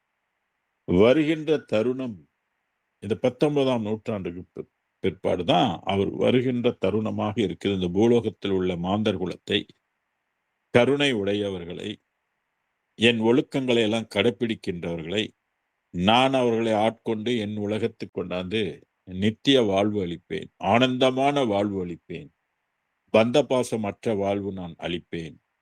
மரணமில்லாத பெருவாழ்வு கொடுப்பேன். என்னுடைய அறிவை முழுமையாக கொடுப்பேன். என்னுடைய உலகத்தை கொடுப்பேன். என்னுடைய ஆற்றலை கொடுப்பேன் அப்படின்னு அவர் இறங்கி வர டைம் வந்து எப்ப அப்படின்னு கேட்டீங்கன்னாக்க 19ஆம் நூற்றாண்டு தான். அதான் வருகின்ற தருணம். அதுக்கு முன்பு இல்லைங்க. இந்நாட்புதிதே அந்நாளில் இல்லையேன்னு சொல்லி கூட ஒரு இடத்துல சொல்லியிருப்பாரு. அதனால இது வந்து 19ஆம் நூற்றாண்டுலாம் இந்த ரகசியம். இதைத்தான் பரம ரகசியம் அப்படின்னு சொல்றேன். உற்றதேவேன் உற்றிடுவீர். உற்றதை வந்து அடைவீர்கள். உற்றிடுவீர் வெற்றிடுவீர் உவப்பே. பெரிய இன்பத்தை நீங்கள்லாம் அடைவீர்கள். அடுத்த பாடல்ல சொல்றாரு பாருங்க. உடம்பு வரும் வகை அறியீர். இந்த உடம்பு வந்து நிறைய வகை உடம்பு இருக்கு. உயிர் வந்து நிறைய அண்டம் கோடிகள் எல்லாம் நிறைய உயிர்கள் இருக்குது. அந்தந்த உயிர்களுக்கு ஒவ்வொரு திறன் இருக்குது. உடம்பு செய்கின்ற திறன் கொடுத்திருக்கிறார் இறைவன். அதுபோல நம்ம உயிருக்கு என்ன திறன்னாக்க திருப்பி திருப்பி உடம்பு செய்து கொடுக்கக்கூடிய திறன். நம்ம உடம்பு இறந்து போனாலும் திருப்பியும் உடம்பு நமக்கு கிடைச்சிரும். திருப்பியும் மூளை கிடைக்கும். திருப்பியும் நமக்கு மனது கிடைக்கும். திருப்பியும் நமக்கு இருதயம் கிடைக்கும். திருப்பியும் நமக்கு கிட்னி கிடைக்கும். எல்லாமே கிடைக்கும். எது எதெல்லாம் பழுதுபட்டு அந்த பழுதுனால செத்து போனோமோ திருப்பி திருப்பி நமக்கு இதெல்லாம் மறுபடியும் கிடைக்கும். கிடைச்சு என்ன பண்றது? மறுபடியும் சாகிறதா? அதனால நம்ம யோசிக்கணும். இப்ப கிடைச்சிருக்குல்ல, இதை காப்பாத்தி கொள்ளணும். இதை கெடுக்காம இருக்கிறதுக்கு தான் சில உணவு முறைகள்லாம் வள்ளலார் சொன்னாரு. மாமிசம் உணவுகள்லாம் சாப்பிடாதீங்க. இதெல்லாம் சாப்பிட்டீங்கன்னா அந்த உடம்பு சீக்கிரம் கெட்டு போயிரும். செத்து போயிடுவீங்க. அப்புறம் நீங்க மரணமில்லா பெருவாழ்வு பெற முடியாது. நீங்க பெறலைனாலும் பரவாயில்ல. கொஞ்சம் உழைப்பாவது போடுங்க. அந்த அருளையாவது சம்பாரிச்சிங்க. புண்ணியத்தையாவது சம்பாரிச்சுக்குங்க. அப்புறம் அடுத்தடுத்த பிறவுல கண்டினியூ பண்ணுங்க. நான் அதுக்கு எல்லா வழியும் உங்களுக்கு செஞ்சு தரேன். நீங்க மேலும் மேலும் செஞ்சு இந்த புண்ணியத்தை பெற்று என்னை ஆட்கொண்டு அருள் பெற்ற வாழுங்க அப்படின்றதுக்காக தான் இந்த வேதத்தையே நமக்கு வந்து இறைவன் கொடுத்தாரு. அப்ப இங்க என்ன சொல்றாரு? உடம்பு வரும் வகை அறியீர், உயிர் வகையை அறியீர். உயிர்ல கூட பாருங்க வகை இருக்குதுன்னு சொல்றாரு. உடல் பருக்க உண்டினிதம் உறங்குவதற்கே அறிவி. சாப்பிட்டு நல்லா தூங்குறது தான் எல்லாம் கத்து வச்சிருக்கிறீங்க. மடம் புகும் பேய் மனத்தாலே மயங்குகின்றீர். மனதை பாருங்க, பேய் மனம் சொல்றாரு. இந்த பேய் மனம்னா அலைப்பாயும் மனம், உண்மையை காட்டாத மனம், நம்மளை மயக்கி வைத்து வாழ்ந்து கொண்டிருக்கிற மனம். மரணத்தை பார்த்தால் கூட இது பயப்படாது. நாளைக்கு நம்ம வாழ்ந்துட்டு இருப்போம் அப்படின்னு தான் இது நம்மளை வைக்கும். என்னடா ஒருத்தன் போயிட்டானே, நாளைக்கு நம்மளும் இந்த மாதிரி போயிடுமேன்னு சொல்லி ஒரு எச்சரிக்கை கொடுக்குமானா எச்சரிக்கையும் கொடுக்காது. அதனால வசப்படுத்தி மனதாலே மயங்குகின்ற மனதை வசப்படுத்தி மனதை வசப்படுத்தணுன்றது. வசப்படுத்தும் வழித்துறை கற்றறிகின்றது. அது எப்படி வசப்படுத்துறது? மனதை எப்படி அடக்கிறது? ஔவையார் அழகா சொல்லுவாங்க, மனம் போன போக்கெல்லாம் போக வேண்டாம். மனிதன் இன்னைக்கு அப்படிதான் மனம் போன போக்கில தான் போய் கொண்டிருக்கிறான். இடம்பெறும் பொய் வாழ்க்கையிலே பெருமான் இந்த புனித குலம் பெறும் பாடல்ல இடம்பெறும் பொய் வாழ்க்கையிலே இன்பத் துன்பம் அடுத்தே. அடுத்துன்னா தொடர்ந்துன்னு அர்த்தம். எண்ணி எண்ணி இழக்கின்றேரேனாக்கா இறந்து போறதுன்னு அர்த்தம். ஏழை உலகீரேனர். இந்த பூமியில உள்ளவங்கலாம் உண்மையிலே பரம ஏழைங்க. இந்த கோடீஸ்வரன் கூட உண்மையிலே பரம ஏழை தான். யார் யார் பார்வையில? அருளாளர்கள் பார்வையில நம்மலாம் ஏழைகள். ஆனா மாயை மனதுல உள்ளவனுக்கு வந்து பணம் காட்டா அவன் கோடீஸ்வரன், அவன் பணக்காரன், அவன் லட்சாதிபதின்னு நம்ம பேசிட்டு இருக்கோம். ஆனா பூமியில எவன் வந்து பிறந்தாலும் அவன் பாவம் ஏழைன்னு சொல்றாரு. ஏன்னா அருள் இல்லாதவன். அருளை சம்பாதித்து கொண்டவன் கோடீஸ்வரன். அருளே இல்லாதவன் படும் ஏழைன்னு சொல்வார். அதான் ஏழை உலை. இங்க பணத்தை வச்சு அவர் சொல்லல, அருளை வச்சு சொல்கிறார். அதுதான் பொருள் இல்லார்க்கு இவ்வுலகம் இல்லை, அருள் இல்லார்க்கு அவ்வுலகம் இல்லைன்னு சொன்னாங்க. அருட்செல்வம் செல்வம் பொருட்செல்வம் பூரியர் கண்ணமுல என்று திருக்குறள் நமக்கு கற்பிக்கும். அப்ப எந்த செல்வம் சிறந்தது அப்படின்னா அருட்செல்வம் தான் சிறந்தது. அப்ப ஏழை உலகினாக்கா நம்மகிட்ட அருள் இல்லை. அதான் அந்த அருளை வந்து பெறுவதற்கு தான் இந்த புதிய வழியை ஒன்று வள்ளல் பெருமான் நமக்கு காட்டுறாரு. ஜீவகாருண்யமா இருங்க, உயிர்கருணையா இருங்க. அந்த உயிர்கள் மேலாம் நீங்க வந்து சாதி பார்க்காதீங்க. சாதி பார்த்தீங்கன்னாக்கா நீங்க இழந்துருவீங்க, அருளை பெற மாட்டீங்க அப்படின்ட்டு நமக்கு சொல்றதுனால தான் இந்த ஜீவ ஒழுக்கத்தை நமக்கு வந்து வள்ளல் பெருமான் கொடுத்தாரு. அதனால இடம்பெறும் பொருள் வாழ்க்கையிலே இன்பத் துன்பம் அடுத்து எண்ணி எண்ணி இழக்கின்றே ஏழை உலகிறே நடம்புரி என் தனித்தந்தை வருகின்ற தருணம். திருப்பியும் சொல்றாரு, என்னோட தந்தை அருட்பெருஞ்சோதி ஆண்டவர், அவர்கிட்ட ஒரு நடம் இருக்குது, அவர்கிட்ட ஒரு சாஃப்ட்வேர் சிஸ்டம் இருக்குது. அதை அவனுக்கு பொறுத்துனார்னு வச்சுக்க, அவ்வளவுதான். நீ வந்து எங்க உலகத்துக்கு வந்துருவ. இப்ப இருக்கிற நடம் அசுத்த நடம், பூமியிலே தான் சுத்திக்கிட்டு இருப்பீங்க. அதான் நடம்புரி என் தனித்தந்தை. இந்த நடம்புரி தான் ஒரு புதிய சாஃப்ட்வேர்ங்கிறது. அது என்ன செய்யும்னாக்க இந்த உடம்பை ஒளியாக மாத்தி அங்க கொண்டு போயிரும், அந்த உலகத்துக்குள்ள கொண்டு போயிட்டு. நன்னியது நன்னுமின புண்ணியம் சேர்வேன். நன்னியதுன்னா கலந்ததுன்னு அர்த்தம். இந்த ஒளியாக நீங்கள் கலந்து அந்த ஒளி உலகில் சேர்ந்து வாழ்வீர்களே, அது ஒரு பெரிய புண்ணியம் சார்வீரேனர். புண்ணியமான இந்த உலகத்தை நம்மளாம் புண்ணிய உலகத்துக்கு போகணும். இது பாவப்பட்ட உலகங்கள். ஒரு பக்கம் இடிஞ்சுக்கிட்டு இருக்குது, ஒரு பக்கம் மழை பெஞ்சுக்கிட்டு கிடக்குது, ஒரு பக்கம் நோயின்னு வீடு தூரம் நோய், இடுப்பு வலி, கண்ணு வலி, காது வலி, நரம்பு வலி, முட்டு வலி, இப்படியா நொந்து நொந்து நொந்து வாழ்ந்து வாழ்ந்து போய்கிட்டு இருக்கோம். இதெல்லாம் ஒரு வாழ்க்கை கிடையாது. அதனால எது வாழ்வு அப்படின்றதுக்கு அடுத்த பாடல்ல சொல்வார்கள். நரை மரண மூப்பரியா நல்ல உடம்பினே நற்குலத்தார் என்றறியீர். 1479 சொல்வாரு. நரை மரண மூப்பு அறியா நல்ல உடம்பினரே நற்குலத்தார். நம்மள நல்ல உடம்ப எந்த நேரத்துல என்ன பண்ணுன்னே நமக்கு தெரியாது. நீவேர் வரையில் உயர்குலம் என்றும் தாழ்ந்த குலம் என்றும் வகுக்கின்றீர். இங்கேயும் சொல்றாரு பாருங்க ஜாதிய. உயர்ந்த குலம், தாழ்ந்த குலம். சில பேர் இப்ப நாங்கெல்லாம் பிராமணர்கள் அப்படின்னு சொல்லி அவங்கெல்லாம் பீத்திக்குவாங்க ஒரு நூலை போட்டுக்கிட்டு. அது சாவு வராதா? இறப்பு வராதா? திருப்பி குழியில போட்டா புழு சாப்பாடாதா? அதை பத்தி சொல்றாரு. நரை மரண மூப்பரியா நல்ல உடம்பினரே நற்குலத்தார் என அறி நானிலத்து. இந்த உலகத்துல எது நல்ல குலம் என்றுனா நரை மரண மூப்பு இருக்கக்கூடாது. நீ வரையில் உயர்குலம் என்றும் தாழ்ந்த குலம் என்றும் வகுக்கின்றீர். அப்படிதான் நீ நடந்துகிட்டு இருக்குது. உயர்ந்த குலம் தாழ்ந்த குலம் என்றுதான் எல்லாரும் பேசிக்கிட்டு இது பண்ணிட்டு கிடக்குறாங்க. அடுத்து என்ன சொல்றாரு? உயர்குலம் என்றும் தாழ்ந்த குலம் என்றும் வகுக்கின்றீர், இரு குலமும் மாண்டிட காண்கின்றீர். 2 குலமும் என்ன ஆகுறாங்க? செத்து போறாங்க அப்படின்னு சொல்றாரு. புறையுறும் குலங்கள் எல்லாம் புழு குலங்கள் என்றறிந்து. எல்லாமே புழு மேய்கின்ற குலமா. மனித குலம் பூமியில போட்டா என்ன செய்யும்? எரிச்சிட்டா புழு சாப்பிடாது. ஆனா குழியில வச்சுட்டா அது நீங்க எந்த மதமா இருந்தாலும் சரி, எந்த சமயமா இருந்தாலும் சரி, புழு வந்து உங்களை மேய்ஞ்சி தின்னுபிடும். அதான் புரைனா குற்றம், குற்றமுறும் குலங்கள் எல்லாம். நமக்கெல்லாம் குற்றம் உடைய உடம்பு. புழுக்குலம் என்று அறிந்தே புத்தமுதம் உண்டோங்கும் புனித குலம் பெறவே. புனிதமான குலம் என்ன குலம்னா ஒளி குலம், சன்மார்க்க குலம்னு சொல்றது. அது அழியாத குலம் தான் புனித குலம் அப்படின்னு சொல்றது.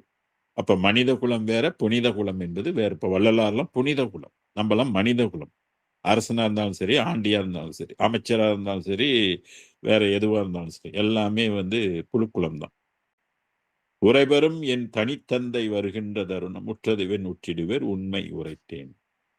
ஏதோ நான் இதெல்லாம் சொல்றதுனாக்க பொய்ன்னு நினைக்காதீங்க. உண்மையிலே சொல்றேன். சிந்தித்து பாருங்க. நீங்க சிந்திக்க சிந்திக்கத்தான் இந்த பாடல்கள்லாம் விளங்கும். அதனால உற்றதெவன் உற்றிடுவீர். இறைவனை நீங்கள் வந்து அடைவீர்கள். உற்ற இறைவனை நீங்கள் வந்து அடைவீர்கள். உண்மை உரைத்தேன். இது ஒரு பெரிய உண்மை. அந்த உண்மையை நான் உங்களுக்கு எடுத்து சொல்கின்றேன். இதெல்லாம் கேட்டுக்கொள்ளுங்க. ஏன்னா சன்மார்க்கத்துக்குள்ள நம்மலாம் வந்துட்டோம். நல்ல அருட்பெருஞ்சோதி மந்திரங்கள்லாம் சொல்றோம்.